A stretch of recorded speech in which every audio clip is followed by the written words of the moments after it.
Mr. Chairman and comrades, I would like to occupy time of conference for a few minutes and to apologise for again asking the help of the labour movement on behalf of the miners. The present situation is not the fault of the miners. We are the victims of an industry that has been ruined by private ownership, and this private ownership is also ruining the country. We are accused of robbing this country. Who are the real robbers? We or the coal owners? If we be the robbers, where are our spoils? For 6 long days every week, we slog our guts out in conditions of slavery below ground. Gas, heat, fire and water are our daily enemies. Mr. Chairman, for years we've been aspiring to better conditions. We gave them 3 shifts, but they are not satisfied. They want more. We say we are entitled to the loss of amenities on the afternoon and the night shifts, but that has to go. House call at a cheaper rate has to go.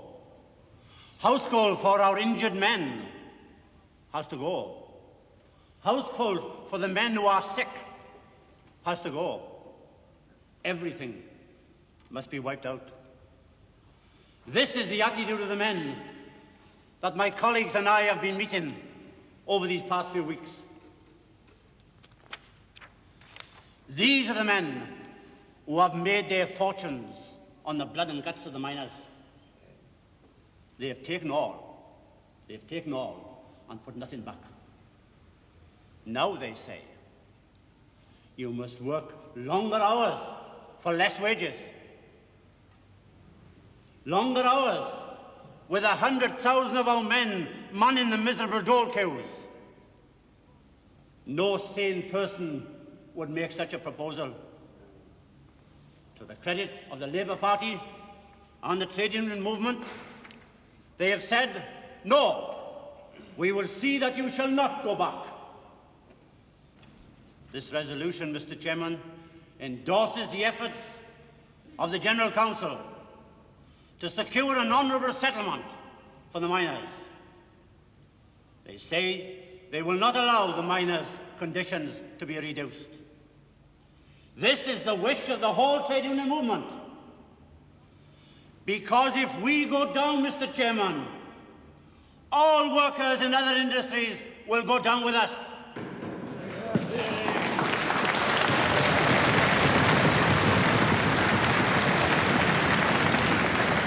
It is not only we who are involved, Mr. Chairman. Steel Maitland told us only this week, yes, your wages are miserable, but it's your own fault. You won't help us to reduce the wages of other people in the other industries. Railwaymen, dockers and others. They are taking too much out of your industry. And you will not help us to attack them. He's damned right we won't help him to attack our comrades in other industries. What kind of people does he think we are? We would rather rot in hell than save our souls at the expense of our comrades in the other industries.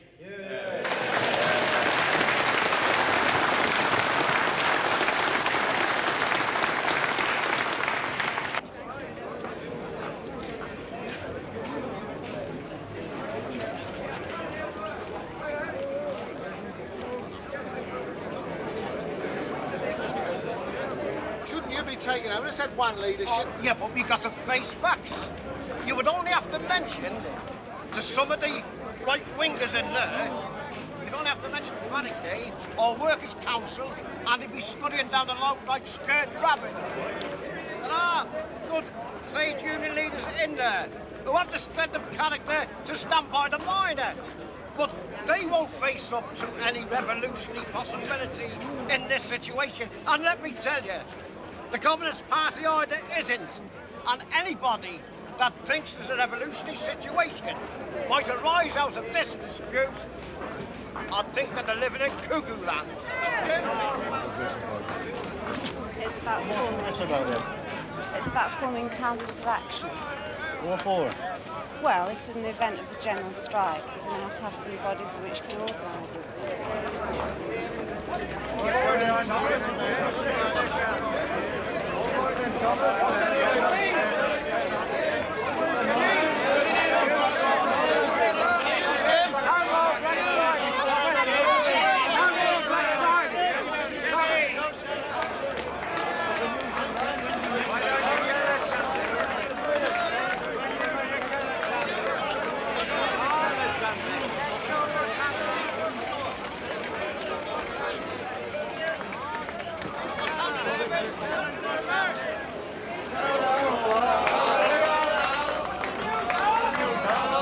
Take it easy now, take it easy, lads. We're off to see Volvo.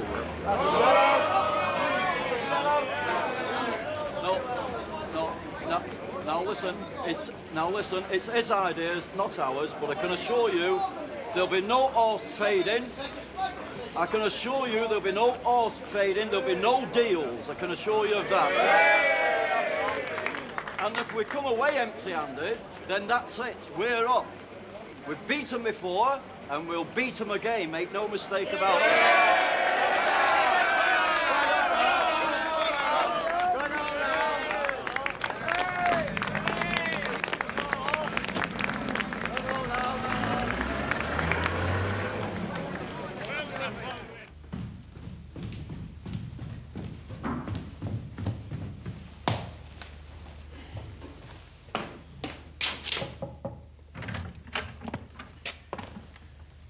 Pugh, the gentleman from the TUC here, Prime Minister.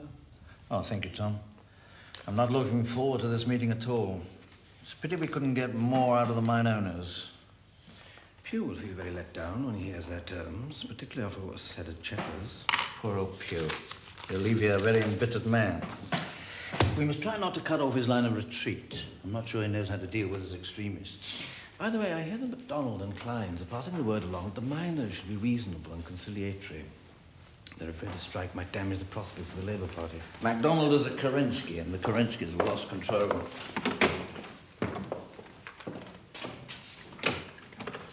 Well, good have powers, aren't they? Too true they are. Independent. And we want to know who they're going to be. Yeah, and we want to know whether we're going to be represented. What is the extent of the maintenance that we do have? To mine, we want to know that. Yes, well, It's a very sad situation in South Wales. we will let them get That's it. Good day, gentlemen. Mr. Prime Minister.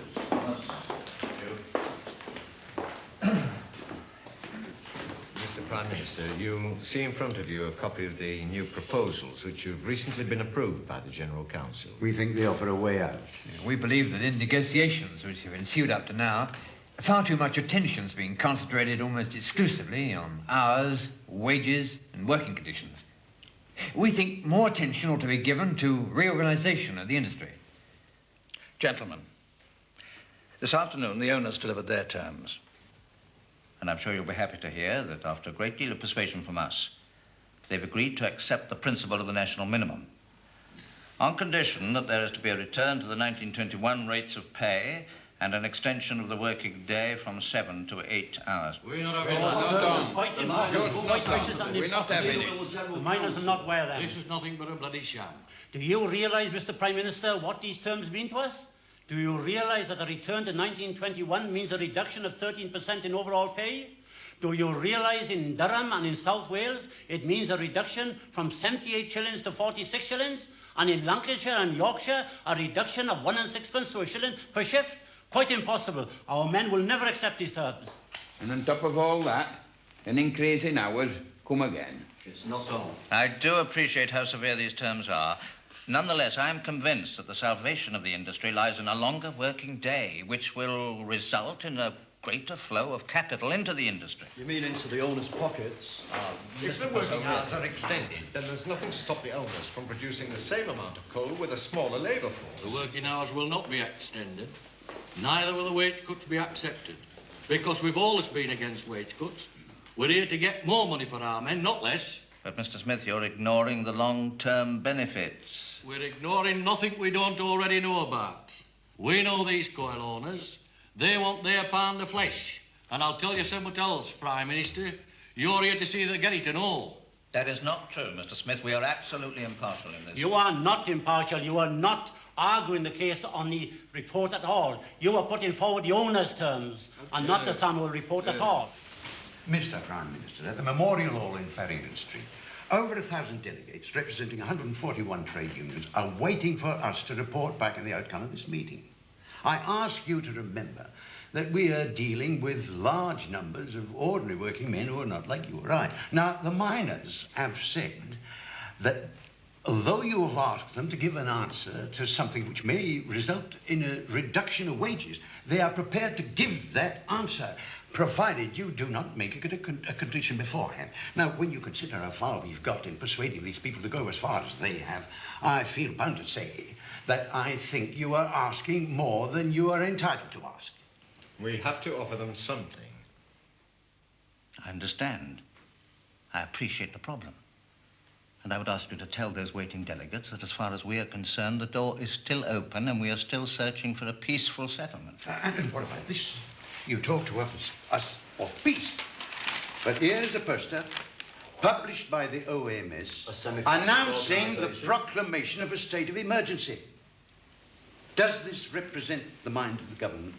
Mr. Prime Minister, do you order this? Naturally, Of course he the ordered it. government, Who else? on behalf of the community, has had to take steps to prepare for that proclamation, but that poster has not yet been published. Well, what's that in his hands? I can't understand how that got into your hands. What a disgraceful deception. You talk about the door still being open, that just about closes the door, because what you've done there, with your deception and with the publishing of this poster, you've challenged the whole working class movement, and these miners are no longer on their own. It is The something working any class government movement would have will back done, them. Mr. President. Congress will back them, and I'll assure you that we'll meet you in the challenge and we'll defeat you. Prime Minister, it's difficult for us to trust you or anyone else. You've simply been playing for time in order to complete your arrangements. I also know that while we've been relying on your good faith, the Conservative Party has been sending circulars to newspapers urging them to say how necessary it is to increase the miners' hours of work. I have no knowledge of this. I have no knowledge of this. Prime Minister, you have no intentions of reaching agreement. That is not true, Mr. Come on, Smith. Arthur, let's go. Unless common sense prevails, the miners will suffer more. Yes, 2 times it, and you sold them down river. Well, gentlemen, I'm sorry you see things in this way. Have you all considered that a conflict of this kind could quite easily cease to be just a mere industrial dispute about wages and conditions and assume a very different corporate character? We have considered all along the line that you wanted nothing but a fight. You've decided to throw the gauntlet down now. We are men enough to pick it up.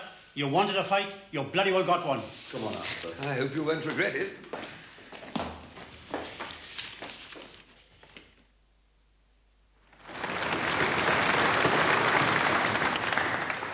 In casting your votes for strike action, you have now become one union with no autonomy.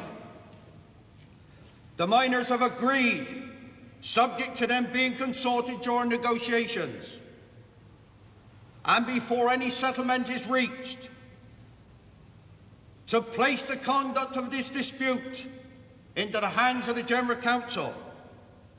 They have thrown their lot, their cause, into the general movement. We look upon your yes as meaning that you have placed your all upon the altar of this great movement. And having placed it there, even if every penny goes, if every asset goes, history will ultimately write up that it was a magnificent nation that was prepared to see it through rather than see the miners driven down like slaves. Thank you, Mr. Chairman.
What was the vote? Overwhelmingly unanimous. Unanimous. Oh, lovely, lovely.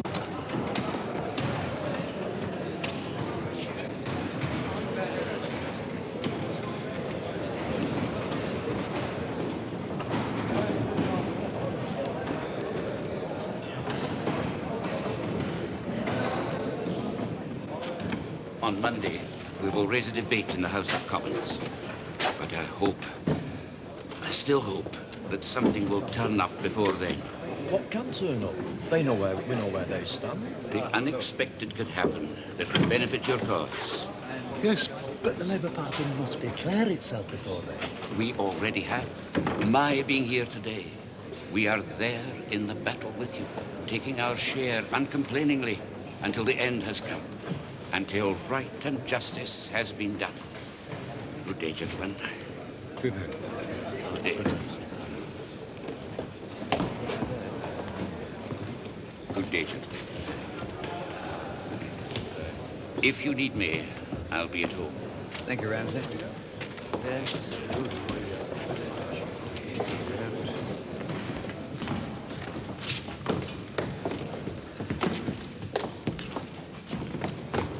Well, we better send out the telegrams ordering a stoppage.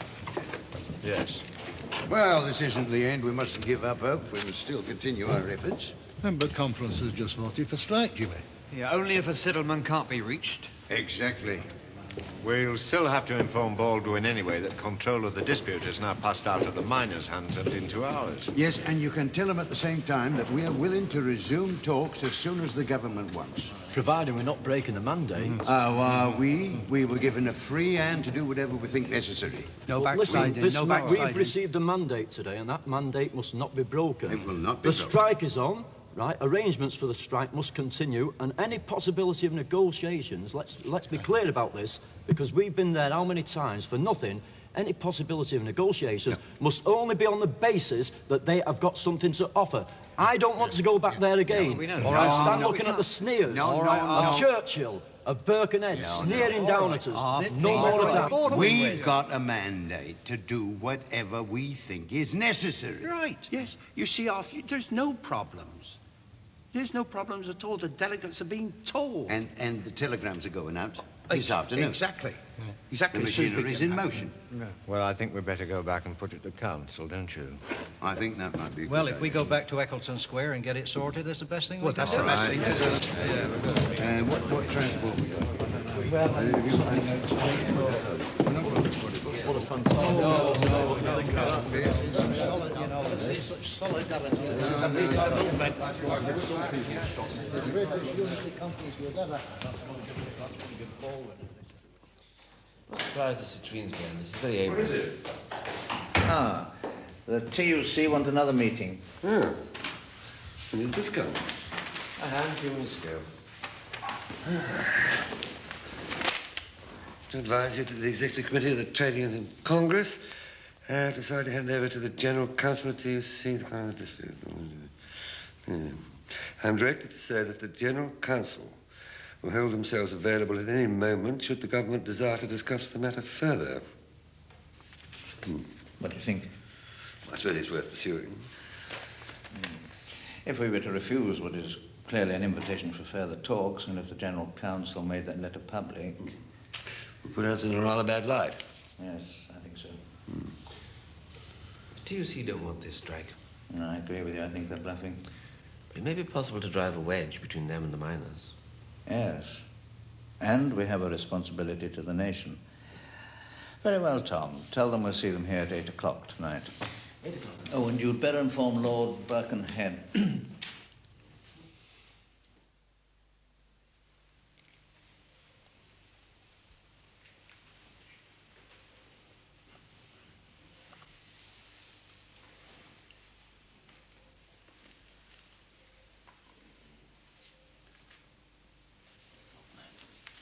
I think that's it. Read it out, Tom. The Prime Minister has satisfied himself as a result of the conversations he has had with the representatives of the Trade Union Congress that if negotiations are continued, it being understood that the notices cease to be operative, the representatives of the Trade Union Congress are confident that a settlement can be reached on the lines of the report within a fortnight.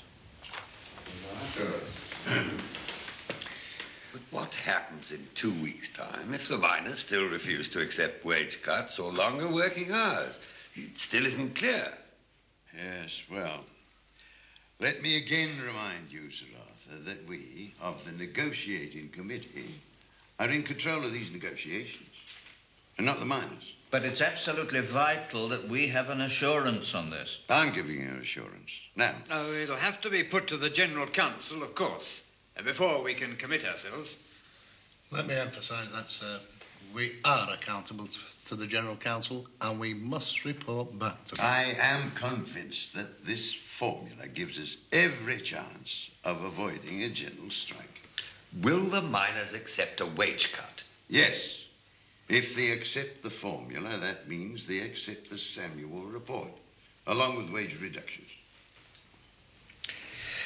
Very well, gentlemen. I suggest we proceed along those lines, then. What time are you meeting your General Council tomorrow?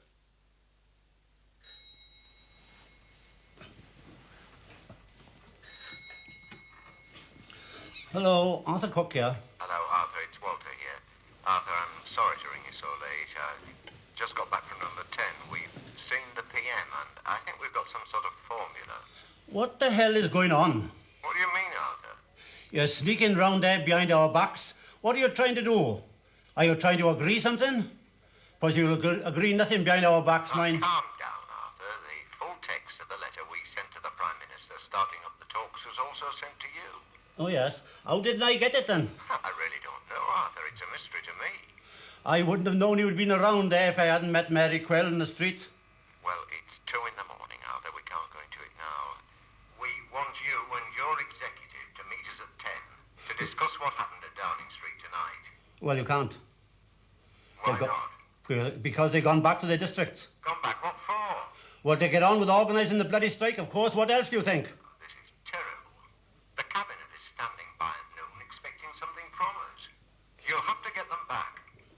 Well,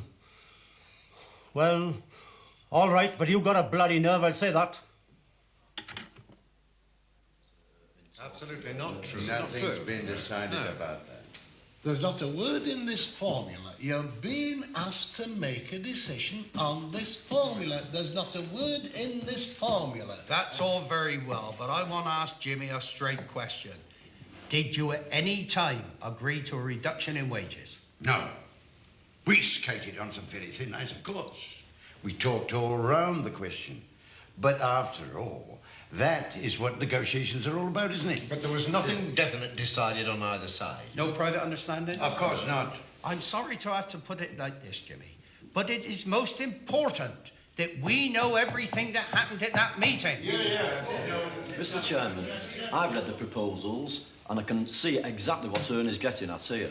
Because whatever way I look at these, the wording, one way or the other, suggests to me that the miners are prepared to accept pay Now, cuts. Alfred, the terminology is flexible, but that's deliberate. It's to give us room to manoeuvre. The notices are going to be withdrawn. That's the positive step. That's a movement forward. That's an advance, isn't it? Yes, I'll give you that. I think the important thing is that But we're not the break off ones the to negotiations. break off negotiations. Indeed. I agree. I agree. We mustn't be the ones who close the door. We must keep the door open. Baldwin is a moderate man, surrounded by extremists like Churchill and Birkenhead. Yeah, I believe he's looking to us, hoping that we will help get him off the hook. Without losing face. Without losing face, exactly. And that's what we must do. Keep an open door.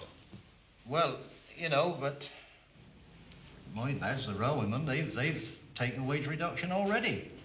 Not suggesting that the miners should do the same, but at least we ought to enter into discussions and negotiations along these lines without being drawn too rigidly.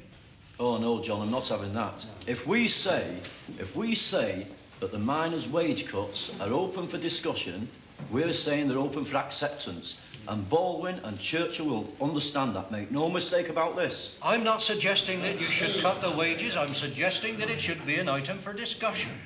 Look, there's a bit of everything in here. A lot of it's vague.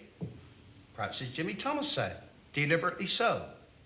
What we need is more interpretation. And I suggest it goes back for further discussions. It provides a foundation on which we can build. I don't know, Mr. Thomas. The truth is, each one of us has been avoiding, trying to get round the central problem, which is whether or not the miners will accept wage reductions.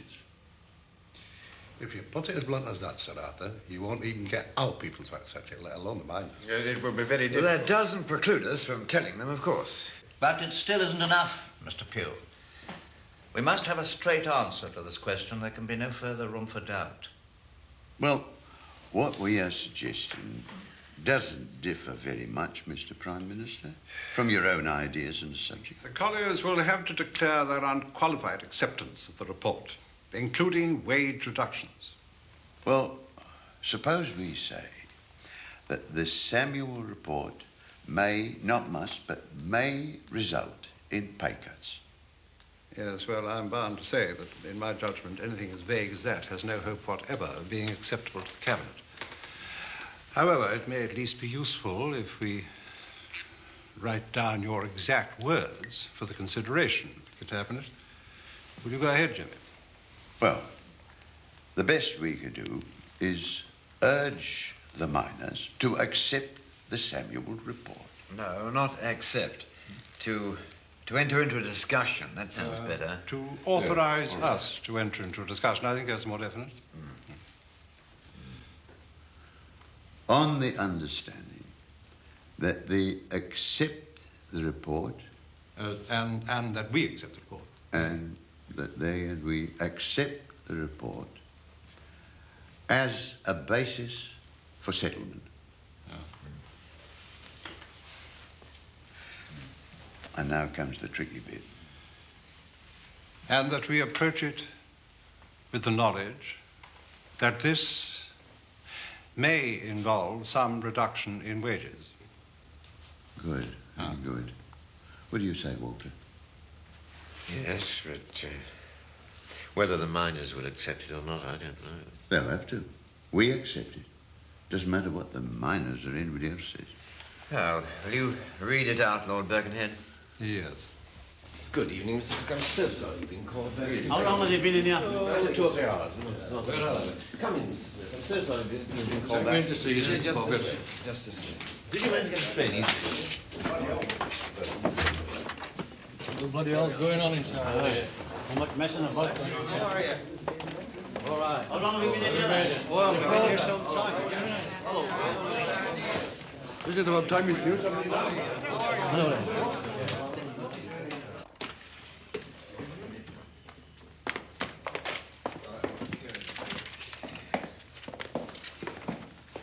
What do you think that's going to leave us now? This way, please, gentlemen. Oh, Tom, can you have a word? Yes, boss. Don't the card. Excuse me. Yes? Is the PM still in there? Yes? Well, Marlowe, the editor of the Mail, has just telephoned. Apparently the printers have suppressed the paper. They just don't like the leading article. Good Lord. Yes, apparently it's highly political and they just refuse to print it. Better tell the PM. Excuse me, Prime Minister.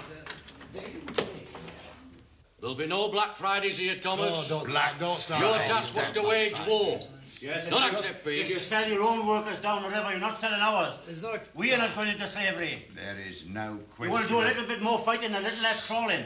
My men have had to accept wage Yes, of reduction. course. And you want us to and do they the have same. acted responsibly. And you Not want at us to all. do the same. Not at all. That's what you mean in saying concession, that we should accept low wages. I'm telling you, we are not doing that. Very fact that you illustrate to us what you've done to your members means that you're expecting same of us. Exactly. It's just I not did done. not do it. It's That's not what done. you're referring to. You're inferring that to us. Why don't you use yeah, reductions when it... Now, Do listen, a bit one more moment. fighting and a little less crawling, and everything will be all right. Arthur, one moment. Now, you know where I stand, and as long as I'm on this General Council, there'll be no sellout, but let's be honest about this. Conference took a decision. It was a decision for strike. It was a decision for strike. But it didn't exclude negotiations. Negotiations in consultation with the miners. Now, as it so happens, you was out of town. That wasn't our fault, right? I'm not saying that you shouldn't have been out of town, but we could not ignore the possibility, right, of negotiations of a honourable settlement. And But that will not... be out of town? The possibility of forcing us into a corner. No, That's the not reason at all. What do you mean by concession? Arthur Cook sent for us back from those districts, and we expected from you something that we could offer our members. But what have we got? Nothing. Nothing at all. You don't inspire... You've let us down. Let's say, Gentlemen, the Prime Minister would like to see the negotiating committee now. Oh, we're not ready yet. Discussions are still going on. You up there immediately. Well, anyway.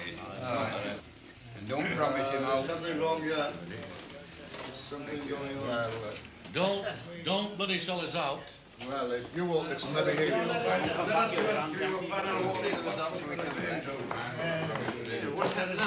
We have plenty to vote. Shut the buggers out, Jack. Shut the bloody door. Yeah, let's think going on.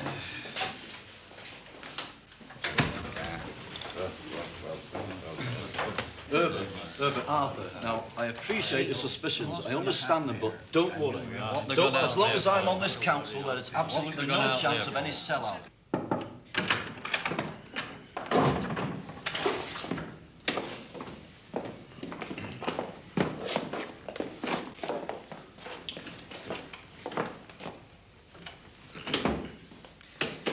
The task of the peacemaker is hard, gentlemen.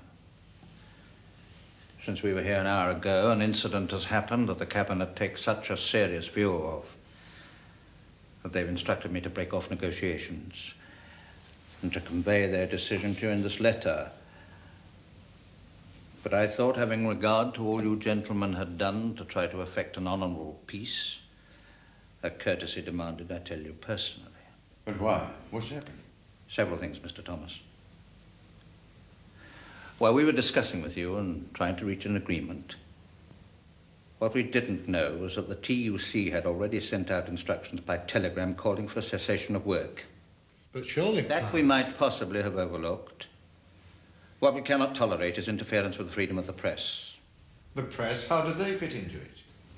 Union members employed at the Daily Mail have tonight refused to print the paper. Good God. And that is something no responsible government can tolerate.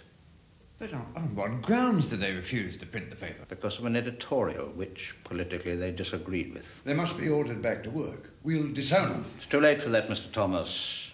This represents a direct challenge and we cannot go on. But I'm grateful to you, gentlemen, for all you've done. But these negotiations are now over. Everything has been thrown back into the melting pot. But you're not being fair to us. The General Council knew nothing at all about this business at the Mail. I know that, Mr. Pugh. But unfortunately, the extremists, the hotheads, have at last succeeded in making it impossible for more moderate people to reach an agreement. But I've been happy to meet you all, and I believe that should we live, we shall meet again to settle it, if we live. Good night, gentlemen.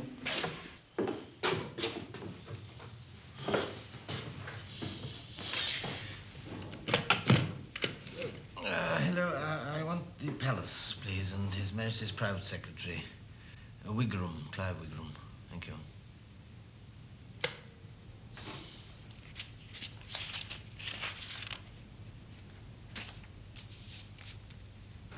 Wigram here.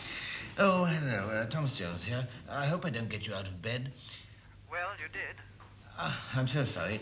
I have to inform you that the Daily Mail has ceased to function. The what has ceased to function? The Daily Mail. Don't be alarmed in the morning. I don't want His Majesty to go off at the deep end when he hears. That is why I'm telephoning you now. But we don't take the Daily Mail or the Daily Express. Ah, don't you? No, but thanks for telephoning. Oh, not at all, not at all. Good night.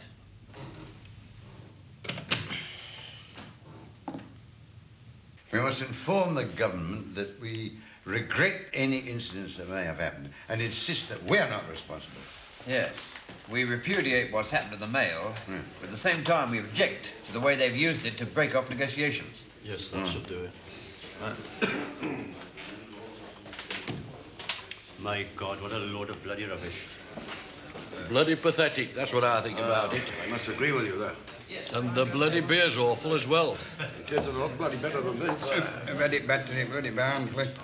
Yeah, a lot better in Barnsley. That's about as it good. seems That to beer's me- about as good as bloody Thomas. It seems to me I that we agree don't with you get very there. far, you know. I agree with you there, Richardson. Well, who's taking it up? Well, I think you and Walter better. All right. Okay, Walter. That's all right. You're the best to take it up with it. Take weight off your feet. Here, come and sit down.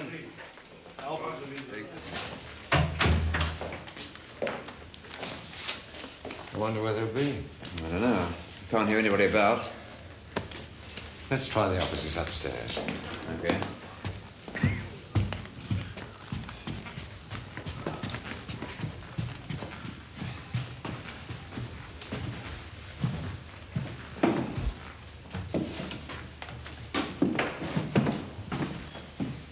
Hello? What is it that you want? Oh, where's the Prime Minister? In bed, of course. Is Mr. Jones about then? He left half an hour ago. It's nearly 3 o'clock in the morning, you know. Yes. Well, if that's the case, I suppose we better go. Can I help you? No, I don't think so, thank you. Sorry to have disturbed you. That's all right. You know your way. Yes, I Yes. think so.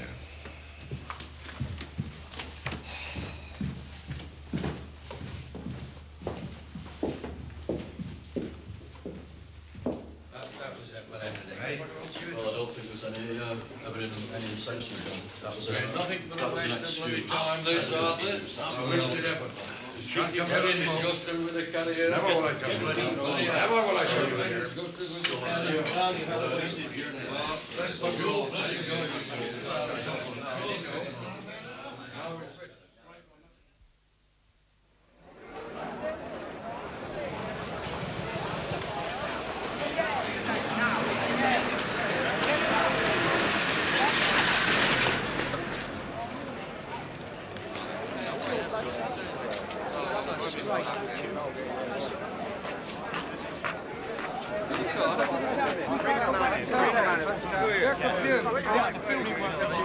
They don't even know whether they're in or out.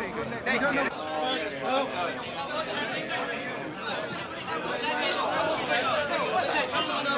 What's going on?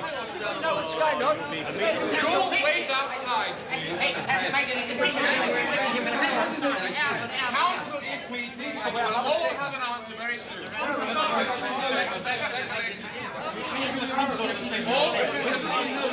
Consult your own union. We can't get a statement until the council is met. Any gentleman of the press, please come inside. Can we please clear this room of everybody except press? What sort of reports? I'm afraid there's absolutely nothing we can do. You must have some sort of council makes a statement. general outline. I'm afraid there's nothing we can do. Sorry, there's no statement we can make until the general. What's going on? I'm afraid I represent the Times, and I would like to know whether or not the General Council has made any provision for essential supplies. And I represent the building workers.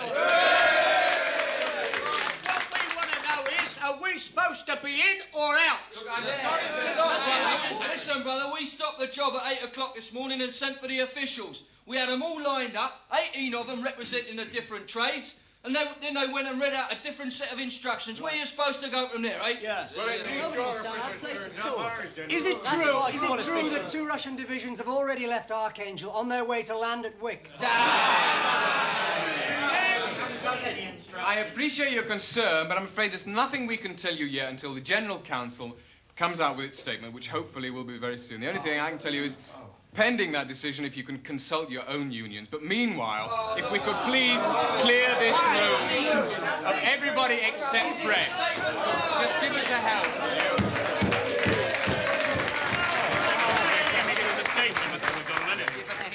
All I can tell you is that the General Council is still in session. Yeah, were you called in by them, Mr. MacDonald? No, I came as leader of the Labour Party to offer assistance and advice. Yes, and what do you think of the general strike, sir? Young man, with the discussion of general strikes, Bolshevism and all that kind of thing, I have nothing at all to do. I respect the Constitution. Yes, sir, but now that the general strike has actually happened, sir. I don't like general strikes. I have said so in the House of Commons. I don't like them at all. Honestly, I don't. But honestly, what can be done? Thank you very much. Thank you. Good, isn't it? Can I please ask you once again, just to leave the room and leave everybody except the press here? From your own union. It's your own unions who will tell you what to do.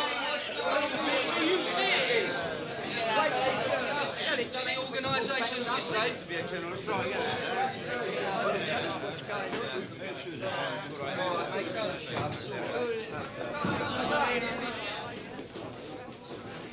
May, call them in now, please.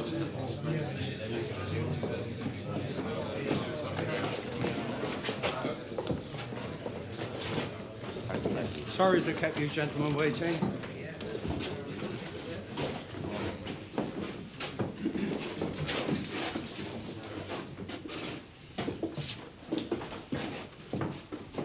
After this press conference, each one of you will receive a statement which is the General Council's reply to the government's calling off of negotiations, saying how much we deplore that the sincere work which Council is being engaged in to obtain an honourable settlement has been wrecked by the government's unprecedented ultimatum. Pay no attention to what you've heard or what you've been told. This is not a revolution. This is not something where we say we're going to overthrow everything.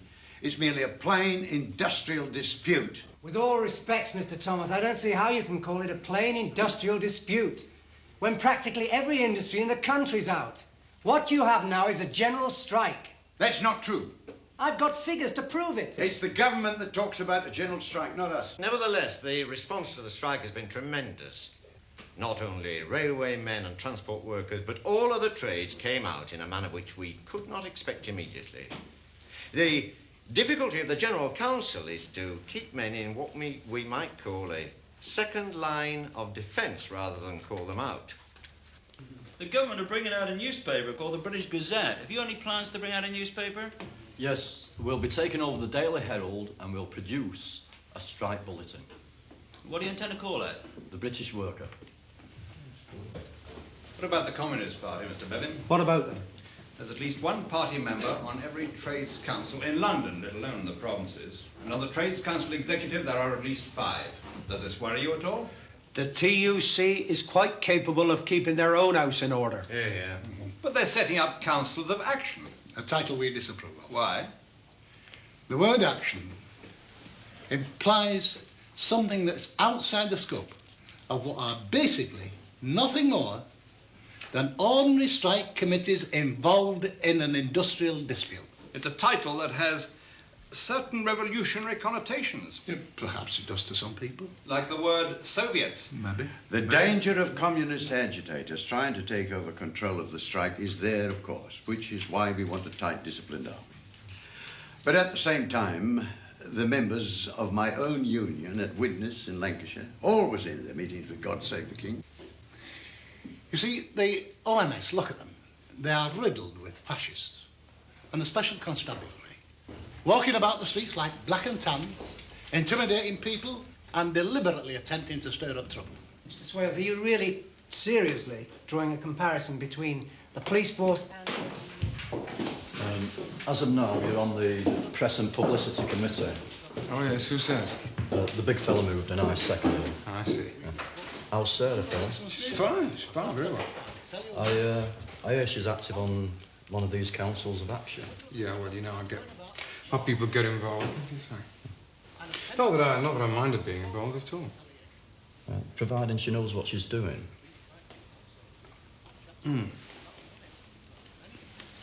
I think she knows what she's doing, all right? But I would tell her to watch herself. How do you mean exactly, Alfred? Well, they'll use her in exactly the same way as they're trying to use me, Phil. But surely half the Labour Party's involved in these councils of action. Well, how many Labour MPs' wives, Phil? I mean, don't think I'm poking my nose in, but here's us in there arguing against the setting up of these councils, and there's your Sarah. I see what you mean. Does Bevin know? Well, if he does, he hasn't said anything. But when the parties start banning her name around, and you know they will, and these fellas get to hear of it, well, to say the least, it could be embarrassing. I mean, perhaps Sarah doesn't know, perhaps she doesn't realise, but if I was you, I'd certainly have a word with her. Think about it. Yeah, yes I will. Thanks, Alfred.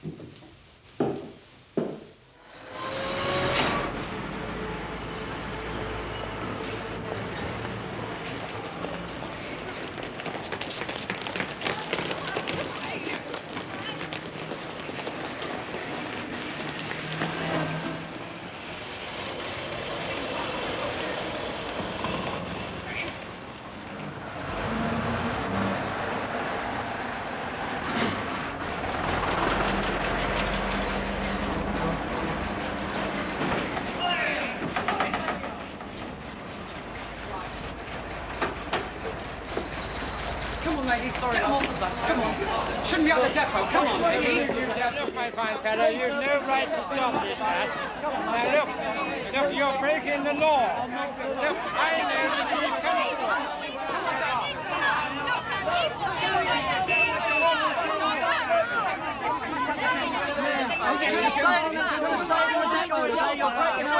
What do you do for a living, eh?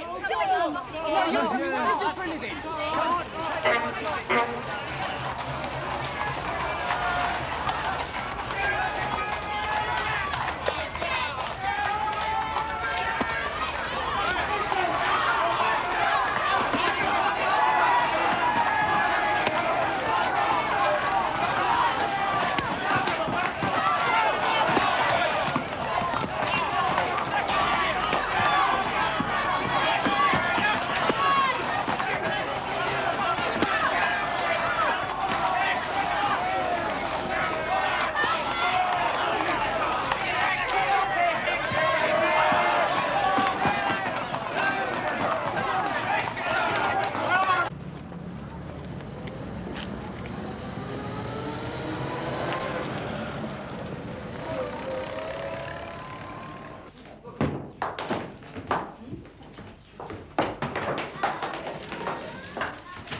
Jane.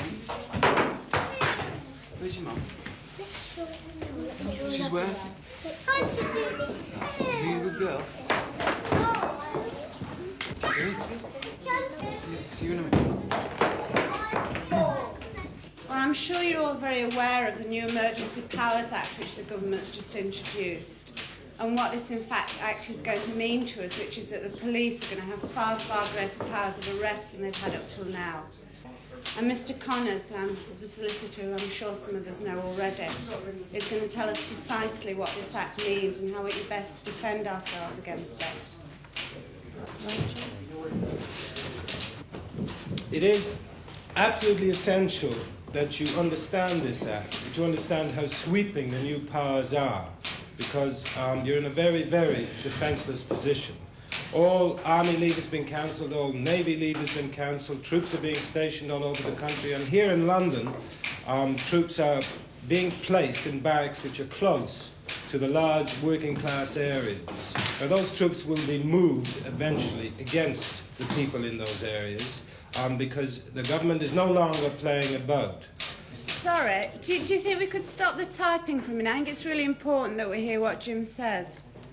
In the first instance, it means that the government can literally do anything it wants without even having to consult Parliament. All traditional democratic liberties have been abolished and will remain so for the duration of the emergency. All it needs is a special constable or a policeman or a soldier to decide that you are likely to commit an offence, and that's it. You can be arrested, taken before the courts, where you will have to prove your innocence. Already a man has been arrested for defacing a government poster. Another man found chalking slogans on the pavement is in jail for 6 weeks with hard labour and a fine of £200. Well, it stands to reason, Jim, that some of us here, if not all of us, are going to get lifted. Doesn't it? I mean, is there any practical advice? Yeah, we could walk out of here and get picked up, couldn't we? Yeah. Or they could come into your home and lift you. I mean, is there any practical advice that you can give us if that happens? Yeah, you keep your mouth shut. Well, it is true that we can expect increasing attacks on our picket lines by the respectable middle-class gentlemen of the OMS. They've been training for a year for just that, and they'd be very disappointed if they didn't have a go at us. So that's why we've been discussing the formation of Workers' Defence Guards. But again, it's essential that this group be defensive. It must not become offensive. It is only to protect the picket lines. I just want to back what Jim says. I think that it's now time that we form Workers' Defence Guards in order to start protecting ourselves, because we're going to need to. I don't think we can count on any protection at all from the civil authority. I think all we can count on from them is hostility. And I think it's essential that we have some means of defending ourselves against them. Yeah. Well, I don't suppose you're going to get picked up anyway, because your old fella's a member of Parliament. Just see what difference that makes. And what about food when we run out? Well, Peter, do you want to say something? The Relief Committee is raising the funds for the maintenance of families, Kitty. And on top of that, Comrade Chairman, we've made a deal with the co-op to issue credit vouchers. There's at least 50 trades councils in London, and they're not under one main body or anything. And wouldn't it be better if there were, so that we could work together and help each other? Well, you'd think it would be obvious, Lon. You're right, but it's not happening. I mean, the TUC is the only body that can do that. We wrote to them offering them our services, and all we got back was a letter of appreciation. It looks like you don't want to trust workers to be on any committees. And on top of that, they've set up their own committee to deal with the likes of permits, coal, gas and electric, and other main supplies. But it's a committee that they can keep a watchful eye on. But the worst thing is that it was done under the authority of Bevan and that other well-known left-winger person. I think they've decided to give us the bypass. They're trying to sabotage us, brother. You're right, brother. Can I come in here, Sarah? Speaking as a member of the Communist Party sitting on the Council of Action, I just want to say that it seems to me there's a lot of people on the TUC who are more interested in preventing the working class from organising to win this strike than they are in actually overthrowing the government and getting a fair deal for the miners. I mean, we know what Bevan's like, but it comes a bit of a sickener when you find out that Purcell's died with same brush. It's your party, brother, that sold him to us. Yes, I know that, I know. But in good faith, mind you. But I shall bring that up at the next party meeting. What annoys me, Madam Chairman, is that the TUC have bypassed the rank and file in this movement. And it's they all win the strike. It's them, the rank and file, who win the strike, not the trade union officials. I'm sure we all absolutely agree with what Harry's just said. And that's why it's so important that we all work hard and make this Council of Action a really effective body. Anyway, it's 6:10. I think we ought to close the meeting, because I'm sure some people have got picket duty to do and the rest of us have got supper to make or whatever. So if we meet at the same time tomorrow, is that... Right.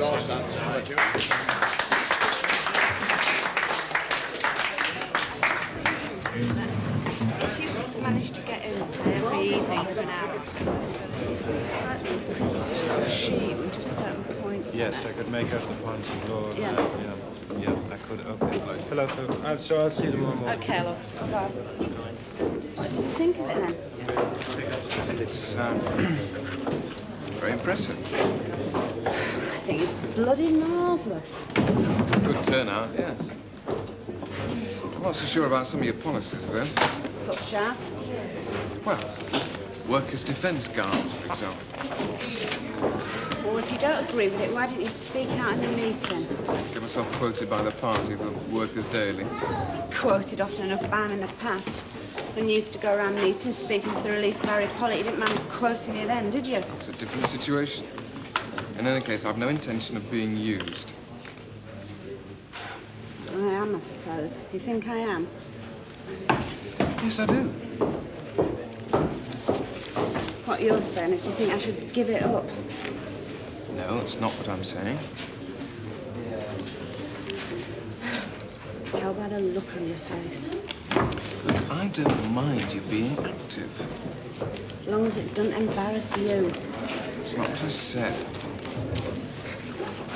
I've embarrassed you ever since you became an MP, haven't I? Don't be ridiculous. That's why you never brought anybody home, because you'd have frightened I might show you up.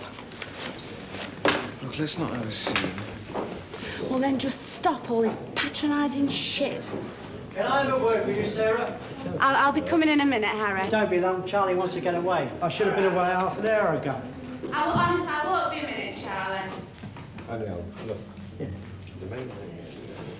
I'm not going to give this up, Phil. I'm not asking you to give it up. That's what you come into, though, in the end, Look, didn't it? all I want is to point out certain things of which you may be unaware. You stop talking down to me. People are watching. Let them. We'll discuss it afterwards. I was hoping we could just go and have a quiet drink somewhere by ourselves. What are we going to do about the kids? Ben can take them, we'll be all right with him. Well, will you go and ask him, and I go and talk to Harry? All right.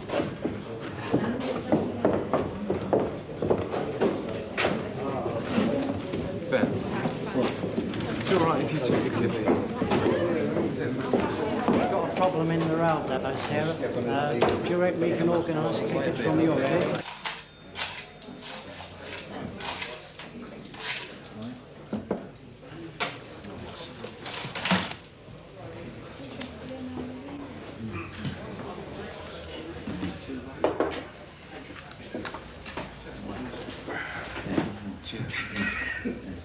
Down with the government.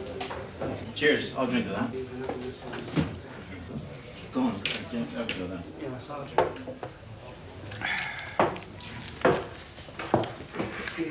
Remember that Lansbury meeting when you got up and made a speech? Oh, yeah. The police came crashing in among all those drunken patriots. And when you were trying to get to us, all those women got hold of it and spat on me. Happy days. I'm surprised you can say that after what happened. I don't know. Things seem so much simpler then. I mean, we were both for socialism and against the war. Militarism was part of the system, so you were a socialist if you opposed it. All seemed a lot less complicated. Yeah, it's fun. Fun? Fun, exactly. What? Exhilarating? Stimulating? Well, we always found time to wink at each other. Do you ever think about those days? Yes, I do, often. No, I do. But Sarah, unless you want to remain an ineffective romantic all your life. You've got to grow up. You've got to see things as they really are. If you'd have walked into that meeting 10 years ago, you wouldn't have just said very impressive. Well, it was impressive. You'd have had your coat off with your sleeves rolled up. I'd have had to drag you away. I've been through all that. You've changed, Phil. Of course I've changed. Your ideas. Nonsense. You have. I've changed in the sense that I now know what is practical and what isn't. Let's face it, Rob, you're not the man I married. No use kidding ourselves. What, in other words, I've defected. I've gone over to the other side. Is that what you mean? No. Well, what do you mean? You've gone stale. You've gone to seed. No, you just seem to be half dead now. Thanks very much. Being serious, Phil. It's important. 10 years ago. Well, you stop talking about what happened 10 years ago. Well, take Ben, for instance. Yeah, I wonder when his name would crop up. 10 years ago, he didn't have a political idea in his head. He still hasn't. It's like all those bloody communists. Heads filled with slogans and very little else. But at least he's making tracks in the right direction. You think so? Yes, I do. Look, the trouble with all those communists, as I've told you endless times before, I mean, they're completely defeated by their own naivety. They know nothing of the political machinery. I mean, they can churn as many ideologies out as they we'd can. come here to talk about me and the Council of Action. Yeah. Well, to put it to you plainly, I want you to resign as chairman. But of course, you can still remain active. Thanks. As long as you don't stick your neck out. Whose neck, yours or mine? It's not you that they're after, it's me. The communists want to show that I support them and the councils of action against TUC advice. Oh, you arrogant sod. I see Ben's been getting at you. Don't you ever think I have an idea of my own? No, but it's obvious. You know, sometimes I really wish I had more faith in the Communist Party. I'd join it just to show you. Look, if I thought for 1 minute the communists were on the right line, I'd say go ahead. I mean, I wouldn't hesitate. I'd be all for it. But every time you open your mouth, you put your foot in it. What are you talking about? I'd say go ahead. I'd be all for it. I'd tell you to... What do you think I am, Phil? A numbskull? I'm sorry if I gave you the wrong impression. Let's not get formal. Come on, just tell me what you think. All right, then. What do you think the average person expects to get from this strike? I think they want, firstly, a decent deal for the miners. Right, exactly. Well, so do we, and so do the leaders of the Communist Party, but there are elements in the party who don't think that way. What they want to turn this into is a political struggle against the state. Isn't that what it ought to be? Or is, in fact? You can't say that, Sarah. You can't use the strike as a political weapon to bring down a government. The government are using political weapons against the miners, Look, aren't listen. they? This government has been elected, right? Whether you like it or not. So it's got a duty to defend the Constitution. If we start challenging that, we'll just be falling into a trap. Therefore, this dispute is essentially an industrial one. Bugger the Constitution. You know as well as I do that the working class in this country are conned into voting against their own real interests. We don't have a democracy. We have the appearance of one, not the reality. Well, what do you want then, eh? What do you suggest? Well, let's just see what happens now, first of all.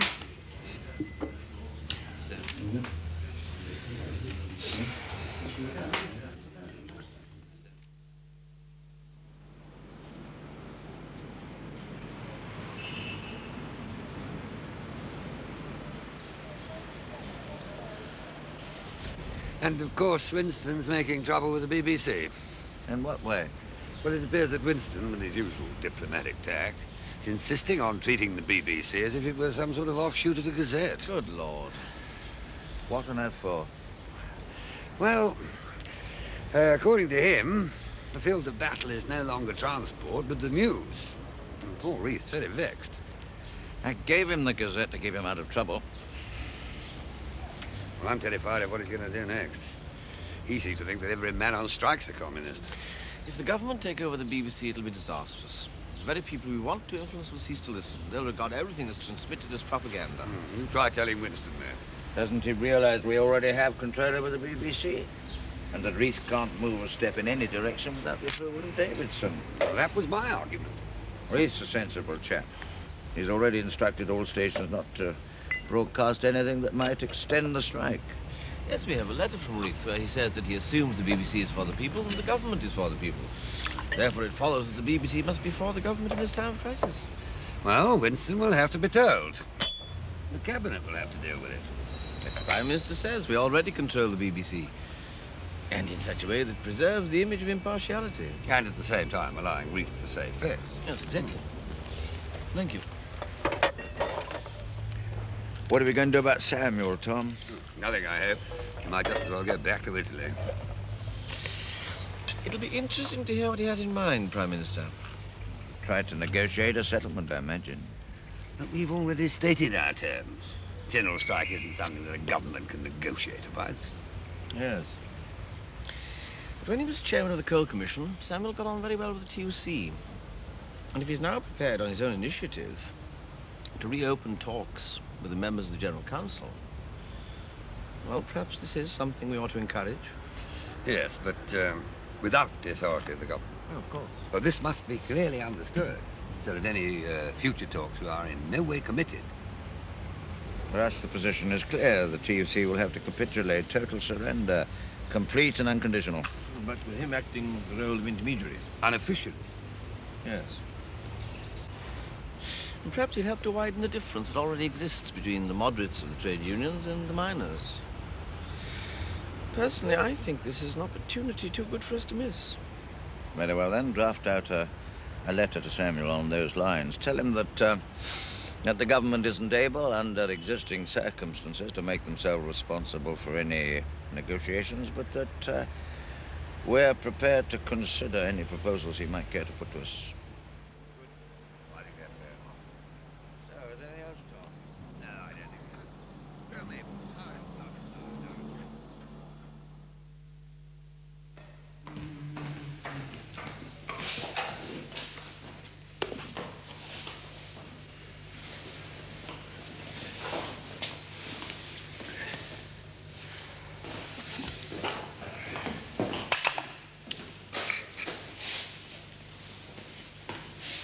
Is Lord Reading here?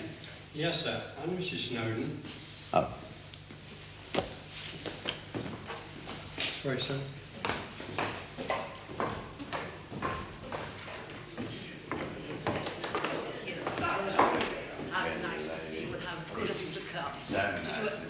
My dear Jimmy, how good. I tried to get here as soon as Oh, sure you did. I think you know everybody here. Oh, I didn't even know met Professor Harvey. How do you do? How do you do? And my Lord Reading. Lord Reading, yes. Mrs. Snowden, as well as you know. And this is Somerset. How do you do, Jimmy? Pleased to meet you. What about a drink?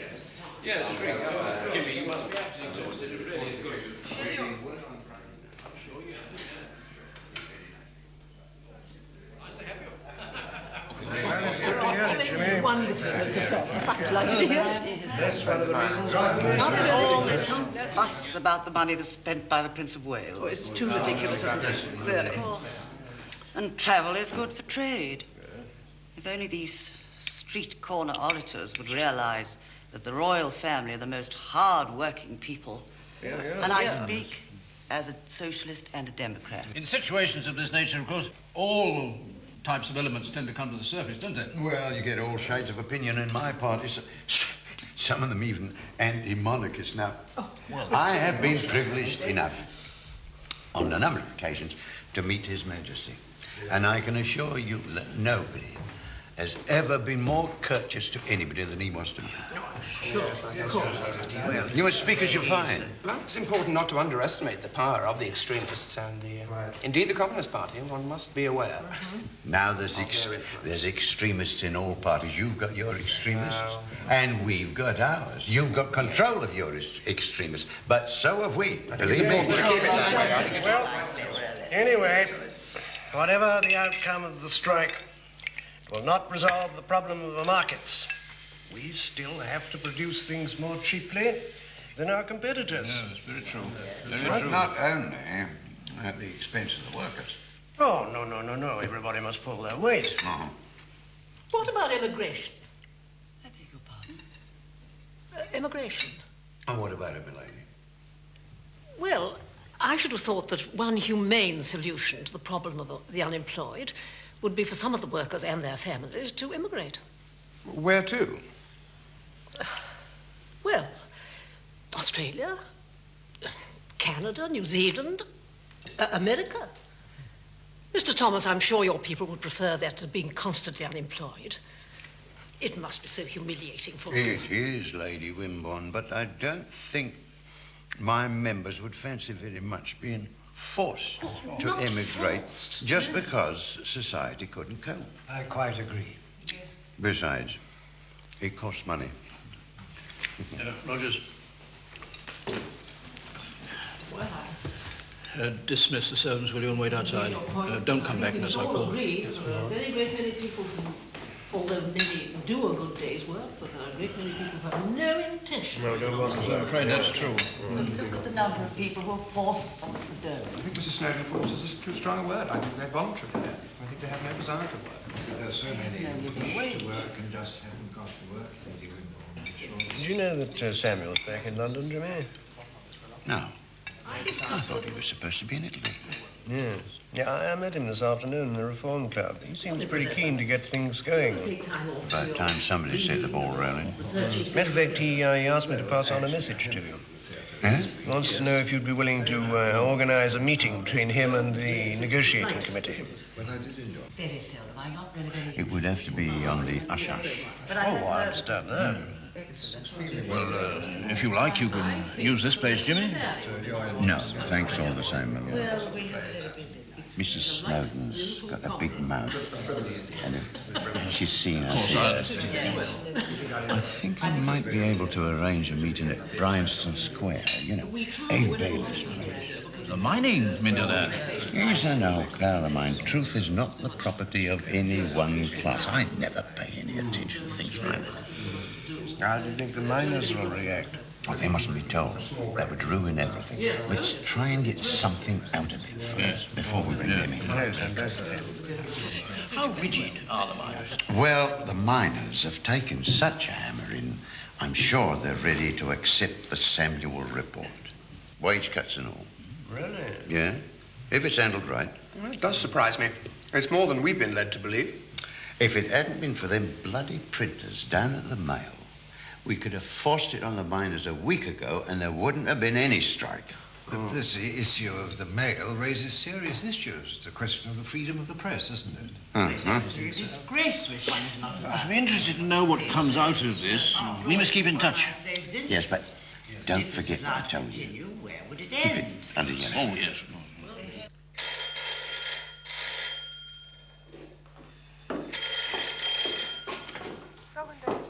Yes, put him through, will you, please? Hello, Selwyn. Tom here. Tom. This is just to let you know that they're meeting at Sir Abe Bailey's house. That's all right. Yes, he's very keen on the idea. Well, I'll let the Prime Minister know. Is he returning to Wimborne House at all? Yes, I think he will be. Good. Well, I think we should keep these meetings going. And you'll keep in touch, will you? Yes, indeed I will. Right-ho, Selwyn. Bye now. Whiskey, Sir Herbert? Just a small one. Oh, and Jim, what about you? Tom. Perhaps the others weren't coming. Oh, don't worry, Abe. They'll be along. What about you, Mr. Kerr? Just to do. Yeah, we thought it best to leave the TUC separately in case anybody saw us. There's reporters all over the place. Yes, I'm sure there are. That's probably why they're late. Well, I'm sure you fellas want to talk, so I'll leave you to it. Don't let's turn you out, Abe. No, I've got things to do anyway. And make yourselves at home, help yourselves to anything you want, and the servants have been forbidden to enter this room while you're here. So if you do want anything, you'll have to ring for it. Thank you. My pleasure. Excuse me, gentlemen. Thank you, Abe. How many more are there? Just the two, Citrine and Swales. Well, I suggest we make a start then. All right. Yes, I think we perhaps we'd better. Our problem is that we've agreed to consult all the interested parties. We can't risk telling the miners what we discussed with Samuel. That'd be too dangerous altogether.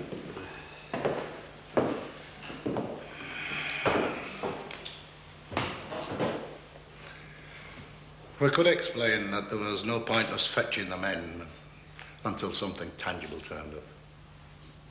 You mean without discussing any of the proposals? You know what Smith's like. He's worse than Cook. Aye. Probably insist on consulting his executive.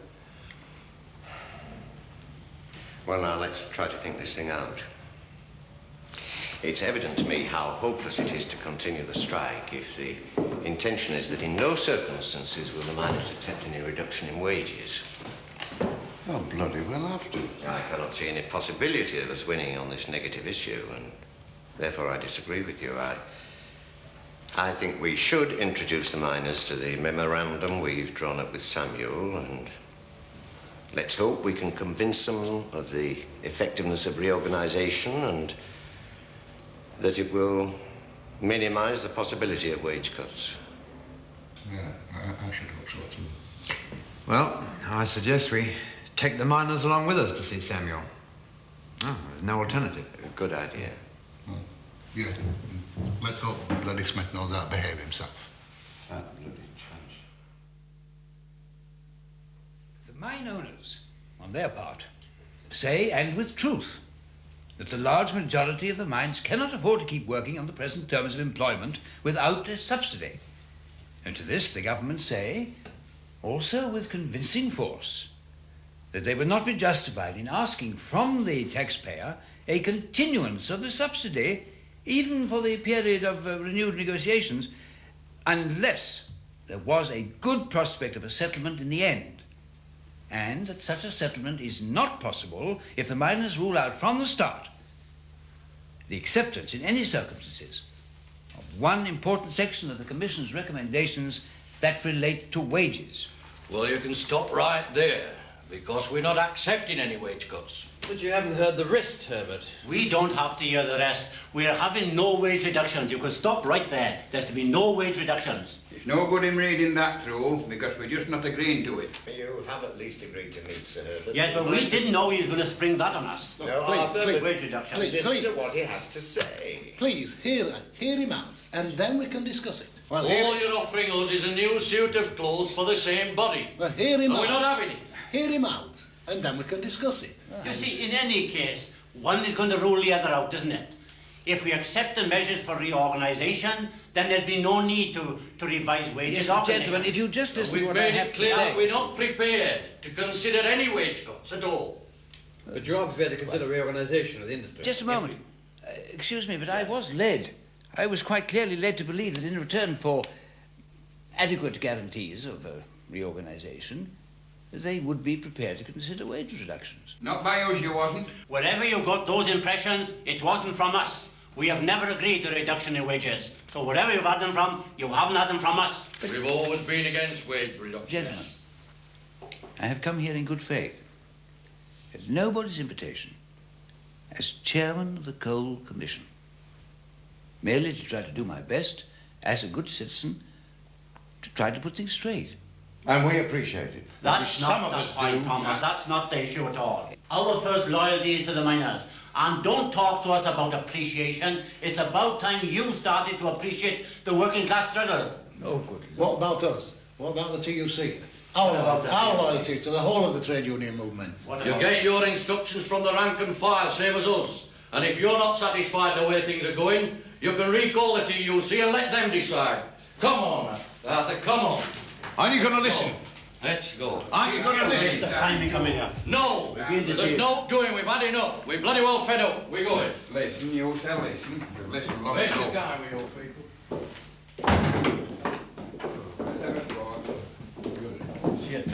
Let's get going.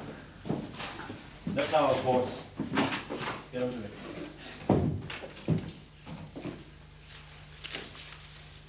I got the impression from you, Mr. Thomas. There was absolutely no question of a veto on wage reductions. Don't worry about it, Sir Herbert. It's not them that makes the decision. It's us. We are the negotiating committee. Perhaps it was a mistake after all to bring him in at this stage. We had to. Well, of course you did. You can see what we're up against. I can indeed. And I don't see how you can possibly end this strike without the miners' concurrence. Unless we break with them. That's for the General Council to decide. I know what my feelings are about today's performance. I think they treated you disgracefully. Oh, don't worry about that. Well, a full report of what's happened here today will be placed before the General Council tomorrow morning. And perhaps we could have another meeting, say, tomorrow afternoon. Without the miners? Yes. Yeah, certainly. Yes. Now we're here, Mr. Pugh. As long as I can be of some service. Now, listen.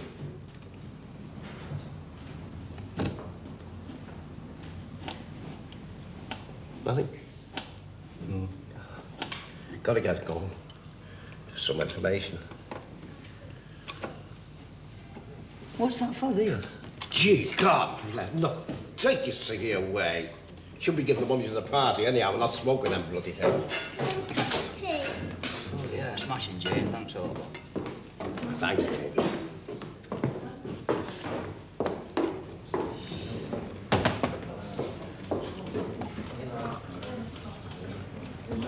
What are you doing? Hey? Where's Peter? Next door. What's he doing? Fighting Peter and Thomas. Well, you... Is he not, is he? Well, you go next door and tell him that when, as soon as I finish these lists, if he's still fighting, I'll go and fight him, all right? Interesting tea? Oh, yeah. There's no sugar in it. Do you want some? Yeah, that's it. Did this special give any legal warning to you? No. Try those here. Well, you must have liked that house. You don't have heavy-handed, you know. You talked about? You sure he's going to make it tomorrow? At the Elephant? Yeah. Which Right, one? let's go with that. Sam Sullivan. Yeah. Get the ears out. No. It's amazing the number of people that come from the railways to volunteer, isn't it? Stands to reason, though, doesn't it? General strike's one step away from the revolution. If we don't understand that, we might as well back up. TUC realise it, that's why they're trying to sabotage it. What are you trying to say then? Well, what I'm saying is, we should break with the TUC, the Communist Party, fight for the leadership of the strike. Well, we're still a minority, how can we? Yeah, but working class are learning fast. They know what the score is. They'll follow whoever comes up with the right ideas, the right answers. But it's not as if the party's ever been uncritical of the TUC. No. All part of the General Council. That's always been the party line, without any sort of qualification. Up to now, yeah. There was a reason for that, though. Yeah, there was. Well, 12 months before the strike started, the Communist Party cultivated this so-called left-wing bloc of Swales and Purcell inside the TUC, and you led people to believe that somehow those men were going to act differently. Oh, did we know which way they were going to jump? Yeah, but we should know, shouldn't we, Peter? That's the point. That's what we're here for. Communist Party is to protect the working class from being betrayed by buggers like them. At that moment in time, these people were crucial. Bloody screwdriver does it damage. Oh, the fact of the matter is that we needed these people.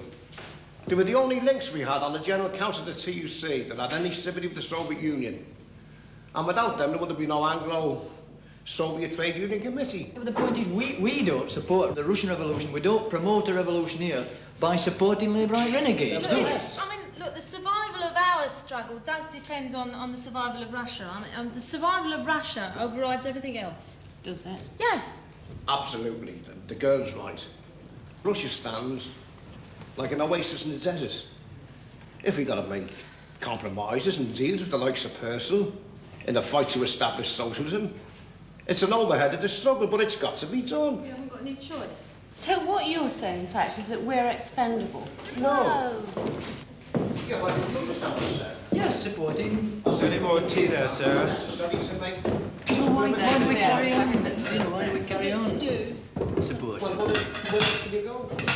Look, I mean, the thing is that in a situation like this, you've got to trust the party. Because, I mean, like, we only get a very subjective view of things.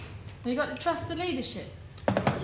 Well, there is an historical precedent, so it might be worth, going into that. It's what happened 3 years ago in Germany, where to some extent the situation was similar.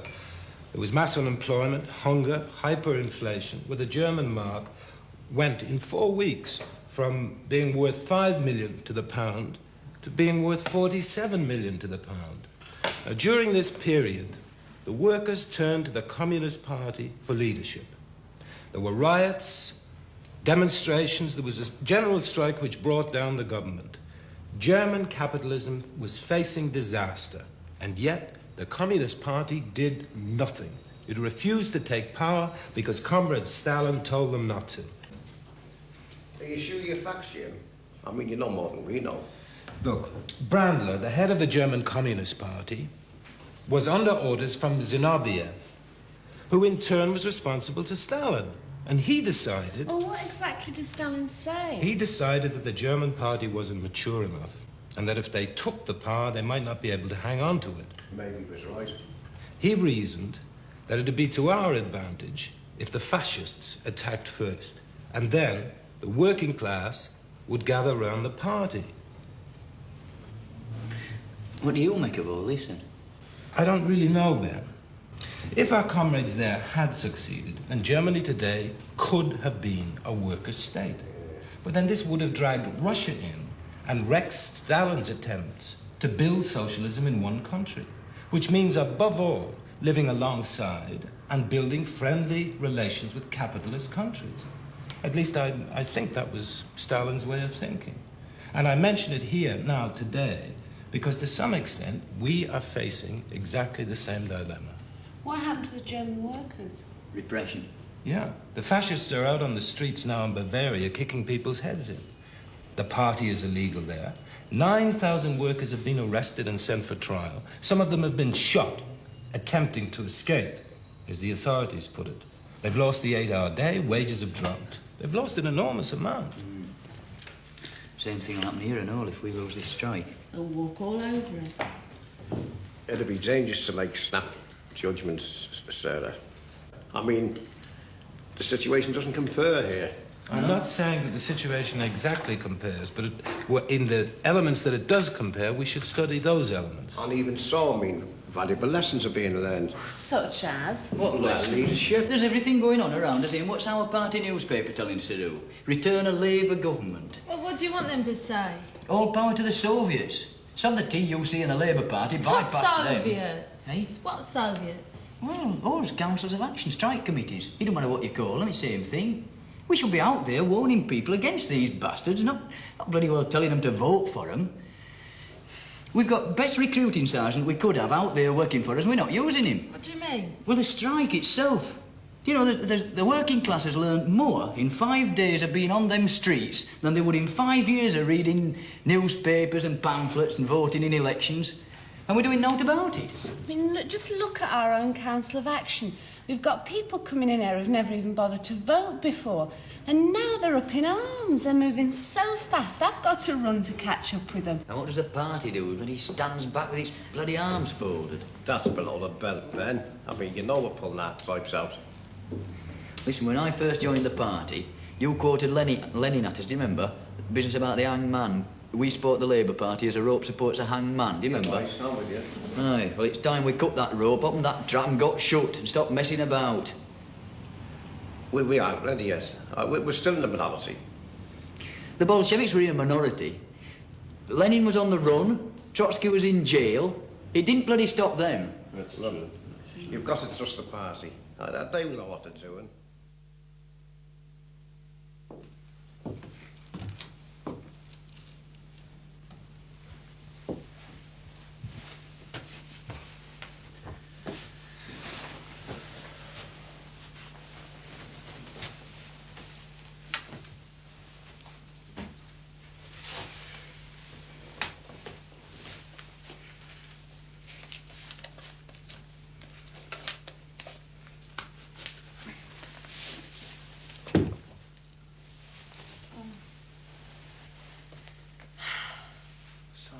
awake yet.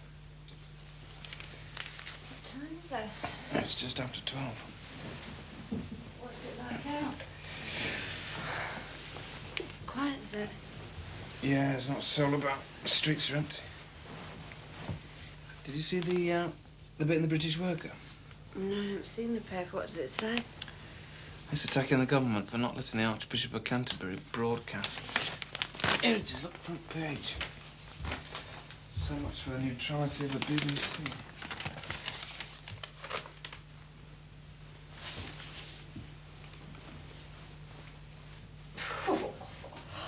Oh. What are you laughing at? Representatives of the Christian churches in England are convinced that a real settlement will only be achieved in a spirit of fellowship and cooperation and not one of war. What's wrong with that? What a little cobblers. Well, it's quite possible to appreciate the sincerity of the thing without necessarily accepting what it says. They're scared. Concerned. Their only concern starts happening when the workers decide that they've had enough and decide to start hitting back. My God, Sarah, you've got so cynical. If the strike ended tomorrow, that's the last you'd hear from them. The miners could starve to death if they did it quietly and didn't cause any trouble and make you sick.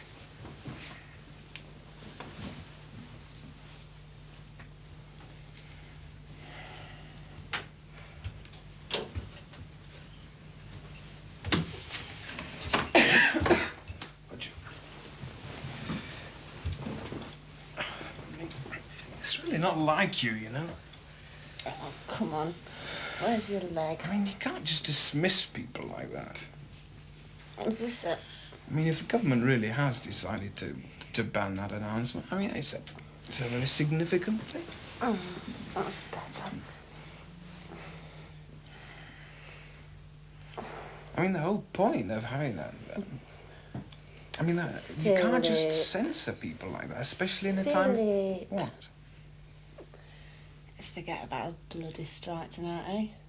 Sod 'em all. Sod the Archbishop of bloody Canterbury.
It's Lord Wimborne to stay in the car. What's the idea? Something's come up. What? Oh, I don't know, Jimmy, but it's important, whatever it is. Lord Wimborne and Lord Reading want you to try to get the strike called off immediately. The situation is now one of the utmost urgency. Has this got something to do with the rumours that's going round? Rumours? Warrants have been issued for the arrest of members of the General Council. Oh, I don't know. I couldn't say. Well, you can tell Lord Wimborne that we'll probably win in the course of the day. Very good. I can tell you that the General Council is on the point of dissociating itself from the miners. But what exactly is your timetable? This afternoon you're meeting Samuel. To get a final draft of his proposals, which the negotiating committee will probably accept. And then what? At 8:30, we meet the miners, put the proposals to them. That's when the fireworks will start. How are we going to keep in touch? Well, I don't know. Unless you come round to Eccleston Square, say about 10 o'clock. Isn't that rather dangerous? No, not if nobody sees you. You can mix with the crowd, and I can make an excuse and nip out and tell you what's going on.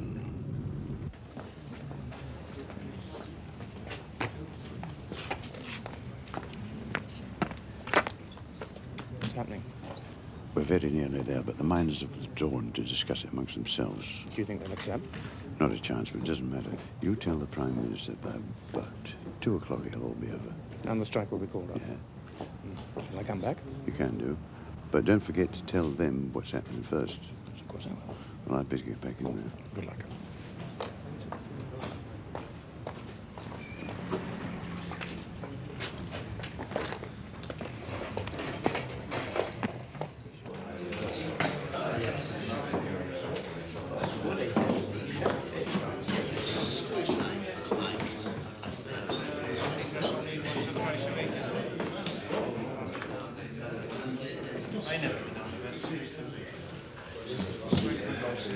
Any news from him yet?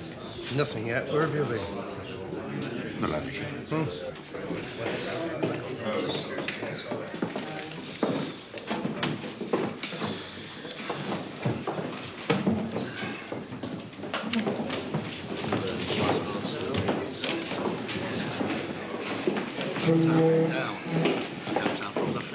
There's never a chance, so.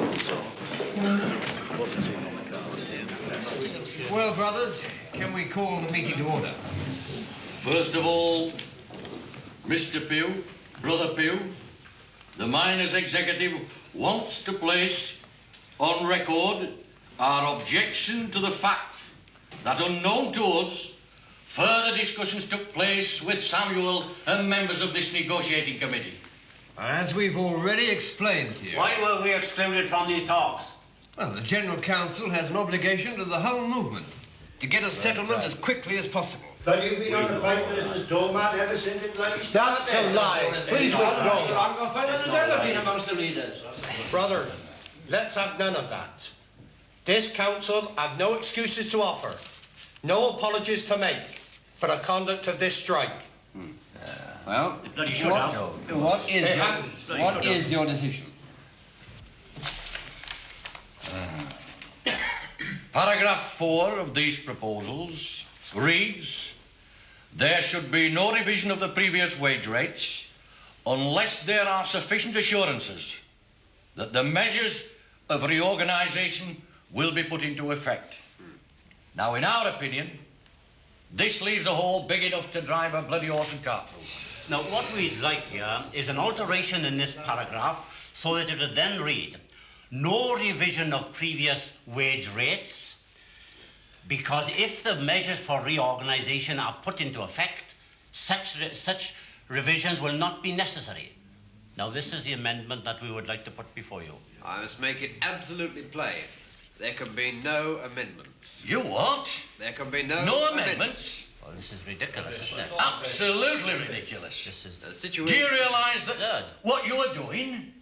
Do you realise that you're betraying the men that you're supposed to represent? Now, look, we have a situation where your refusal to accept this phrase, this paragraph 4, which Ridiculous. says no revision of wages unless measures are effectively adopted, your refusal has prevented us from having any real basis from reopening negotiations. Our refusal nothing. Our men back home have given us our instructions and we're not going to shift from them. Gentlemen, have you considered the enormous responsibility of continuing with this strike? Have you considered what you're trying to ram down our throats? Arthur, we're trying to ram nothing down your throat. Oh, yes, you are. We simply believe that these proposals, they form a basis for a possible honourable settlement. Honourable? Nothing. Too ridiculous. Well, we're not accepting it. There will be no revision of the previous wage rates or conditions, and that's it. That's right. Then I must tell you that the General Council's decision is that we accept the Samuel Memorandum and that the general strike will end tonight. Told you. What the This is the seller. What the bloody We seller? warned you about. This Gave is us the it. job of negotiating how we are. Do you realise the serious situation you're putting yourself in? Are you going back without any consideration at all for the lads that's going to be victimised? The question of Oh, victimisation has been fully considered and need not concern. No concern of ours. They are comrades of ours. Herbert. They have fought alongside us in this fight. Herbert, in the Of course we're support of concerned the with them. movement, and the splendid Oh, don't solidarity, give us that solidarity. Don't give us that.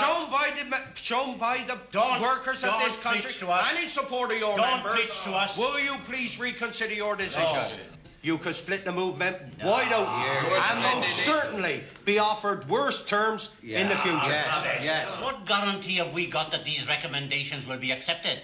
What reliance can we put on the government that they'll accept the sample proposals? Answer that. Whether you take our word or not, surely you can take the word of a British gentleman who was governor of Palestine. I couldn't care less if he was the governor of Timbuktu. As far as we are concerned, we can only see what's on this table, which is wage reductions, and which is something that we will not accept under any circumstances. Likely, absolutely. Look, Arthur, now look, you all know me. Yes, I know And I'm you. prepared to fight alongside you, and I'm prepared to suffer the consequence of fighting alongside you. If I can see some benefit and good come out of it. But I can't. And I'm not prepared to have my friends kneeling over my throat. Well, if you want to pull out, very well pull out. Look, the strike's on a slippery slope. Now the lads are going back to work. Oh, yes, they are. They are going back to work, and I can vouch for it. Not according to these figures, you know. What do these figures? Your own, from your own union. All right, I'll answer it. No, I'll read them to you. Locomotive engineers who have returned to work. Great Western, out of a total staff of 6,206, only 104 have returned. There you are. LMS, out of 14,671, 273. LNER, labour force of 11,500, 127. Southern, 238 out of 7,044. And if you want the figures of the signalmen, you can have them too. Now let's get these figures in perspective. These These were produced by the district councils. They were produced for a specific purpose. They were produced for the press. They were propaganda figures. Your figures These are they're a fact. indicating that your I am members are telling you that supporting the men are miners. going back, and those figures are suspect. Those figures are suspect. You were undermining this fight. Now I've got to tell you the truth. That's what I'm here to do, to tell you the facts. And the facts are that my men are starting to go back. Your men are telling us and they're on our side. They're supporting Well, it. I'm telling You're you not. that if we don't get a return to work, by next Tuesday my men will be back to work and I shall recommend it. Bloody shame on you, then. Bloody shame on you, then. You want to be ashamed You've of got to yourself. face the reality of the situation. Well, order your men back. Order them very well back. Because you fall low them very contempt. And if you people think same as him, you do as well. Look, gentlemen, is that your final word? Do you refuse to accept the proposals? Yes, we do. Well, I'm afraid that's it then. Because they imply wage cuts. And we're not having it. There's no doing. Come on. Brothers, will you not reconsider? The workers of this country have suffered and will continue to suffer because of the loyalty they gave us. And if we cave in now, their sacrifice will be meaningless. The calling off this strike rests with the General Council. Rests with you people. You'll have to answer to the rank and file. Come on.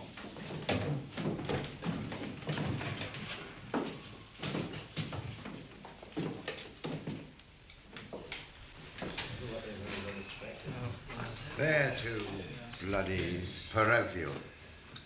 I think they know it better themselves. Well, I'm not prepared to put everything my union has into the pawn shop for them. It's to be hoped the lads don't think we've let them down, though. We've nothing to reproach ourselves for. We work like bloody Trojans for them. Look, let's be quite clear about this. If we call the strike off, does this mean that the Samuel document will be made public? Will the government accept what's in it? The lockout notices be withdrawn simultaneously to our ordinary resumption of work. Yes. Are you sure about that? Oh, there's no doubt about that? Not the slightest. You're sure about that? You're sure that we don't want no backsliding? No. You've had reassurances. Yes, from we're all going on just Now, now. what are you worried about? Walter? Yes? Walter had phoned for you. The details we all that decision. We all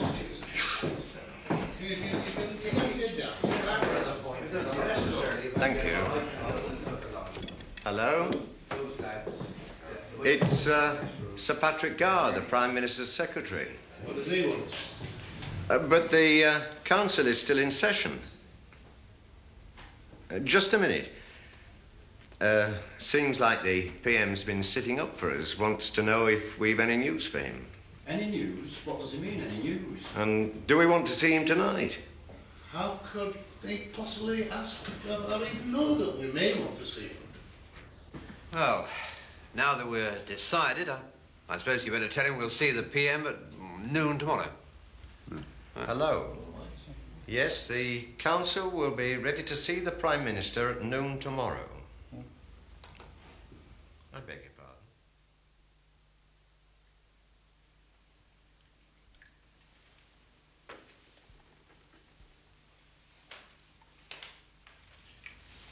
I see Winston's quoting Tennyson this morning. Nation yet grows.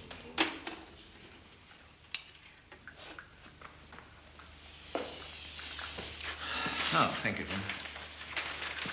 Thank you.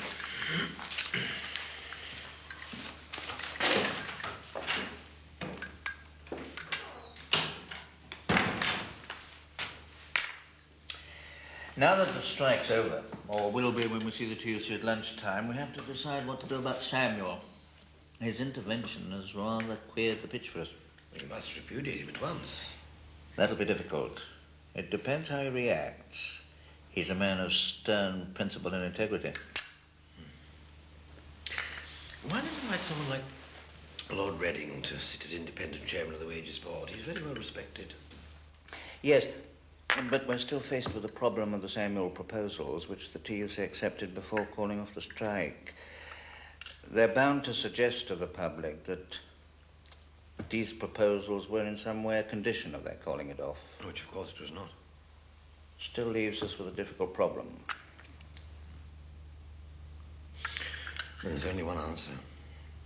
At the very outset, even before the talks began, you made it quite clear to Samuel that he was acting on his own initiative, and the government was in no way committed. And we have that in writing? Yes. All that remains is for the government to publish the exchange of letters between Steele Maitland and Samuel, which makes it clear. Yes. Yes, good. We should do it.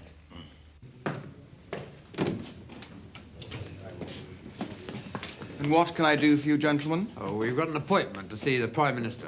I'm sorry, I have no record of any such appointment today. I made the appointment with Sir Patrick I'm Gower. sorry, gentlemen, I cannot let you in without an appointment. What's going on here? I'm There is sorry. an appointment. I have no record of any such appointment. What is it you want? To see the Prime Minister.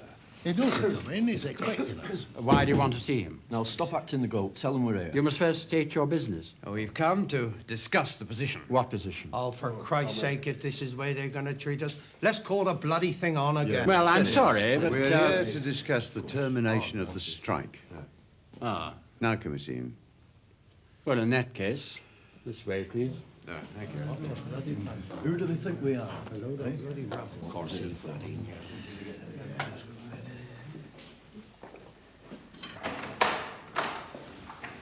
The TUC are here to see you, Prime Minister. Thank you very much. Come in, gentlemen. Good morning, Prime Minister. Good morning. Good morning.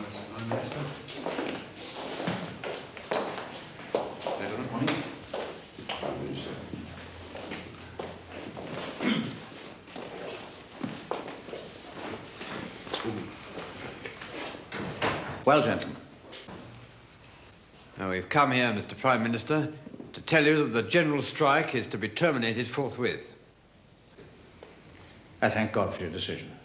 That is the announcement that the General Council is empowered to make. And what about the miners? Well, unfortunately, they have decided to continue. Without the assistance of the TUC? Yes. But we feel that in the interests of our people and the country, it's both wrong and meaningless to continue. But unfortunately, they've seen fit to disagree. But perhaps reason will prevail and common sense assert itself now that they're on their own. We certainly hope so, Mr. Prime Minister. We also hope that you and your colleagues here will appreciate what a great thing we have done in calling off the strike. And a favourable reception from you would be of great assistance to us. Yes. We naturally trust your word as a Prime Minister, and we're asking you to help us in a way only you can help us, by persuading the employers to make the position as simple and smooth as possible. One thing we must avoid is guerrilla warfare. That must be avoided at all costs. Absolutely. Right. And nothing could be worse than that the great decision which we have taken should be regarded as anything but a general desire to help the country at a difficult moment in our history. Yes, well, now that you have accepted our terms of unconditional surrender, the government will do all in its power to restore order and confidence, and will, of course, discourage any acts of recrimination among employers, although I doubt if this will be necessary. Look, we have taken a great risk in calling the strike off, and I want to urge upon you that it must not be regarded as an act of weakness. More an act of strength. I beg your pardon, Mr. Swales? More an act of strength. I must stress Mr. Thomas's point.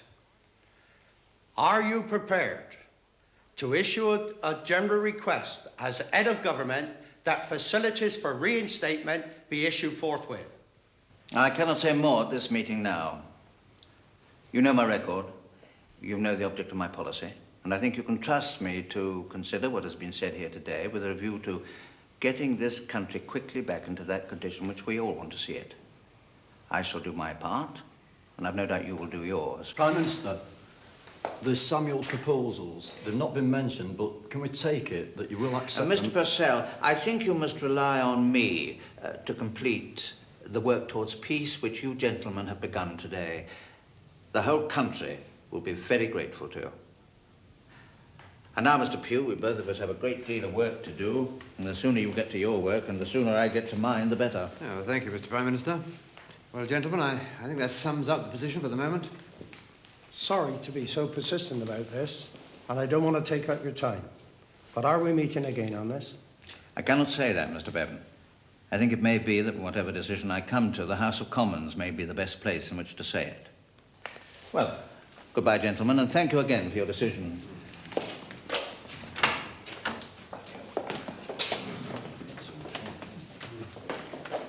Bye, Mr. Thomas.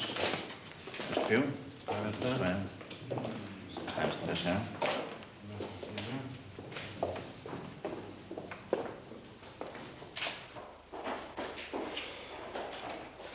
What a pathetic bunch they all are.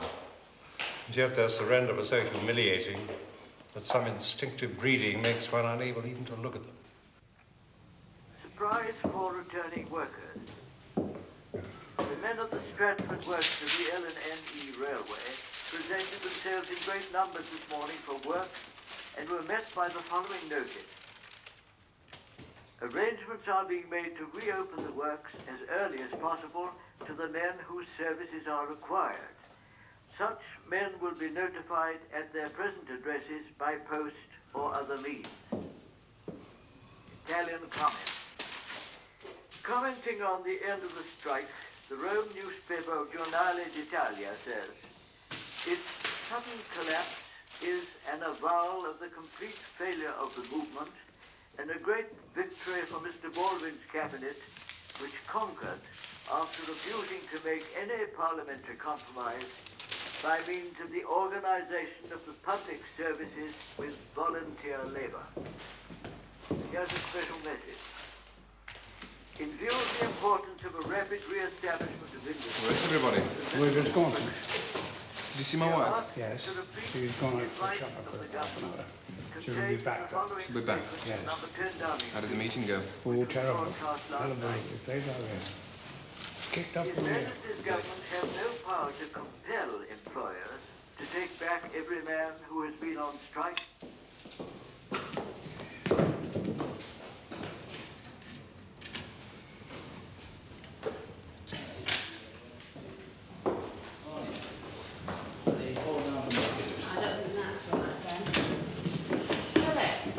What the hell are you doing here? Came to get the typewriter. How'd your meeting go? Oh, as you'd expect. How'd yours go? We ended up singing God Save the King, and that do you? And then we gave 3 hearty cheers for the Judas Ghost down the TTC, you know.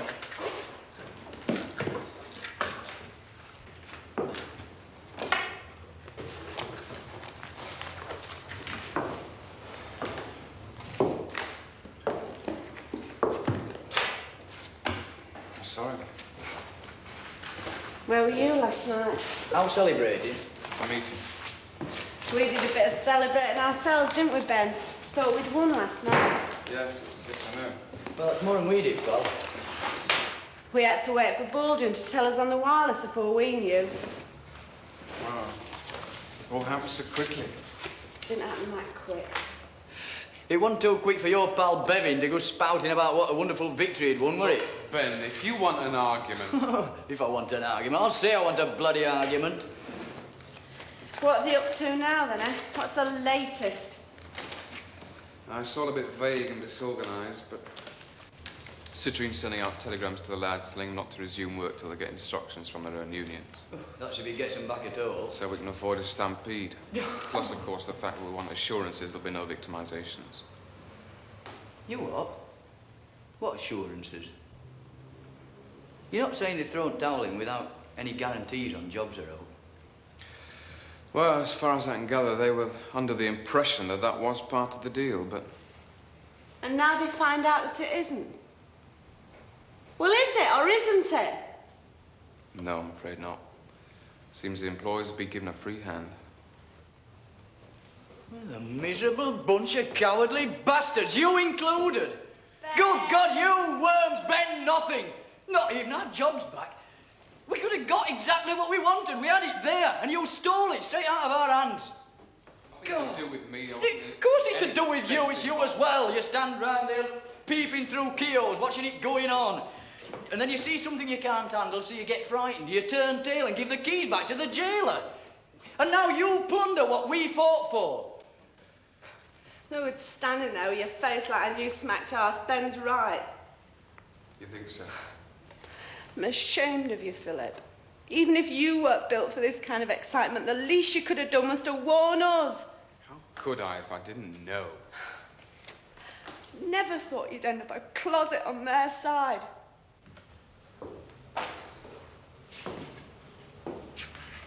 Well, at least now you and I know where we stand, don't we? Philip, I'm not saying that you're personally corrupt or out like that. Thank you very much. It's your politics that we're on about. You're a social democrat, and social democrats always betray. It's what you stand for that counts. You believe in Parliament, and Parliament's just one big open sore, and if you touch it, you're infected. It's their club, you finish up playing for their team. Likewise at TUC. Why, when we were winning, did they have to give in? Oh, because it was getting too successful, that's why. Oh. Of course it was. And they're still coming out in the thousands despite the sellout. I had to take a bloody shovel to get them back. I could have wept this morning, Philip. It broke my heart to have to stand up in front of those people and tell them that, knowing that you were part of it. What do you mean? The sellout. Which you must have had wind of. Look, let's get one thing clear, right? I had no idea that any negotiations of any kind were taking place. All I heard was what I heard at the report-back meetings. I was outside all of that. But having said that, I'm glad the strike's been called off. Why? Because unlike Ben here, I'm concerned with the real interests and welfare of this country. What about the miners? Of them especially. They only came to grief because of the hard-headed intransigence of their own leaders. Oh, balls! I mean, the cause was justified, no one disputes that. I mean, that's why the TUC brought the country to a standstill. Because they were forced to. Yeah, because we made them. All right. But organised labour has now shown its muscles, displayed its loyalty. And if you really want to help the miners now, you should get this country back on its feet and continue to negotiate the miners' call. I think I'm going daft or something. And if you're so eager to display your solidarity, then what you should do is put your hand in your pocket and make a contribution towards a special fund we're setting up for miners. Charity, I'm not talking about bloody charity. What are you talking about? Handouts? They don't want them. I'm talking about brotherhood, about solidarity. Oh, Philip, we've not been through through all this to stop passing the plate round now, surely. It's not a question of that. No, you can say that again. What is it a question of It's then? a question of this. We have now learnt that as a weapon of struggle, the general strike is obsolete. Wrong. And we should now get back to what we know gets results, and that's the parliamentary machine. Oh, the parliamentary machine. Listen, what we've learned is that the method was wrong and the leadership was missing. Yes, Sarah, Parliament. Because that's where the true interests of our movement lie. Parliamentary reform. You and I, Phil, we just talk a different language. Yes, you're quite right. Parliament. All you've got there is a ticket of admission. They can take it away from you whenever they like. If the Labour Party won tomorrow, our Labour Party, really committed to social ownership, we wouldn't be in power, we'd be under house arrest. That's what your precious Parliament's about. The Labour leaders and the TUC are there to deliver the workers to the bosses. It's taken me a long time to realise that, Phil. But now I can see it clearly.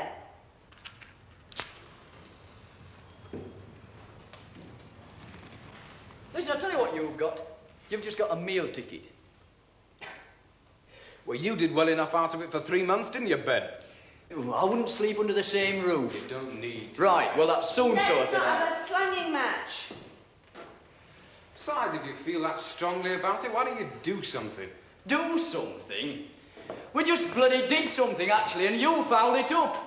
Like what? Like getting inside the Labour movement. I mean, it's so easy to prowl around on the outside, picking up disillusioned radicals and selling one another newspapers. But it's 1,000 times harder and more worthwhile to actually get inside the party and work there. Yeah, well, we tried that, you know. Have you forgotten? Ramsay Mack kicked us out.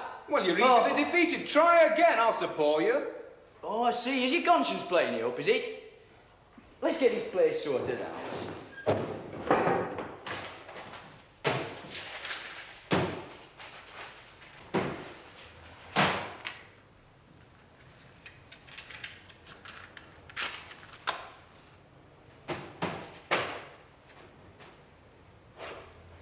Philip, I saw ordinary working people suddenly realising how to organise themselves and that they could. Yeah, but despite the TUC. That they were organising councils of actions, writing articles, producing newspapers, the lot. All of which is marvellous. Marvellous, very marvellous. It's revolutionary. And they did it from scratch, learning in 9 days. So what couldn't they have done in 90 days? But it's always the same with you people, isn't it? I mean, the revolution is just around the corner. Now. You sarcastic bastard. I'm not being sarcastic, it's true. Go on, sod off back to the TUC where you look your best.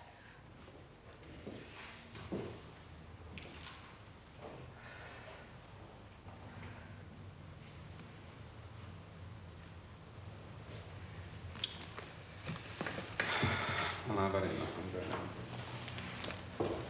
home. Are you coming?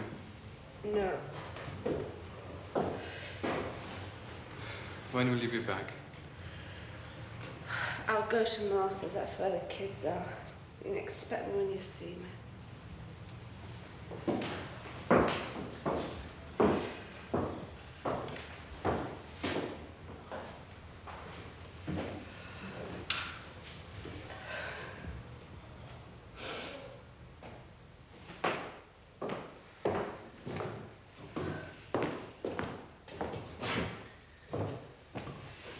Come on, never mind that, kid. We know the blinkers were off. We know that people were looking round and seeing what was going on, knew what to do about it. It'll happen again, it's bound to. It'll go on staggering on from crisis to crisis. Feeds on unemployment, slump. But next time we better be ready and have an organisation that can carry it through. Thought you said you were going to clear this place up. Yeah.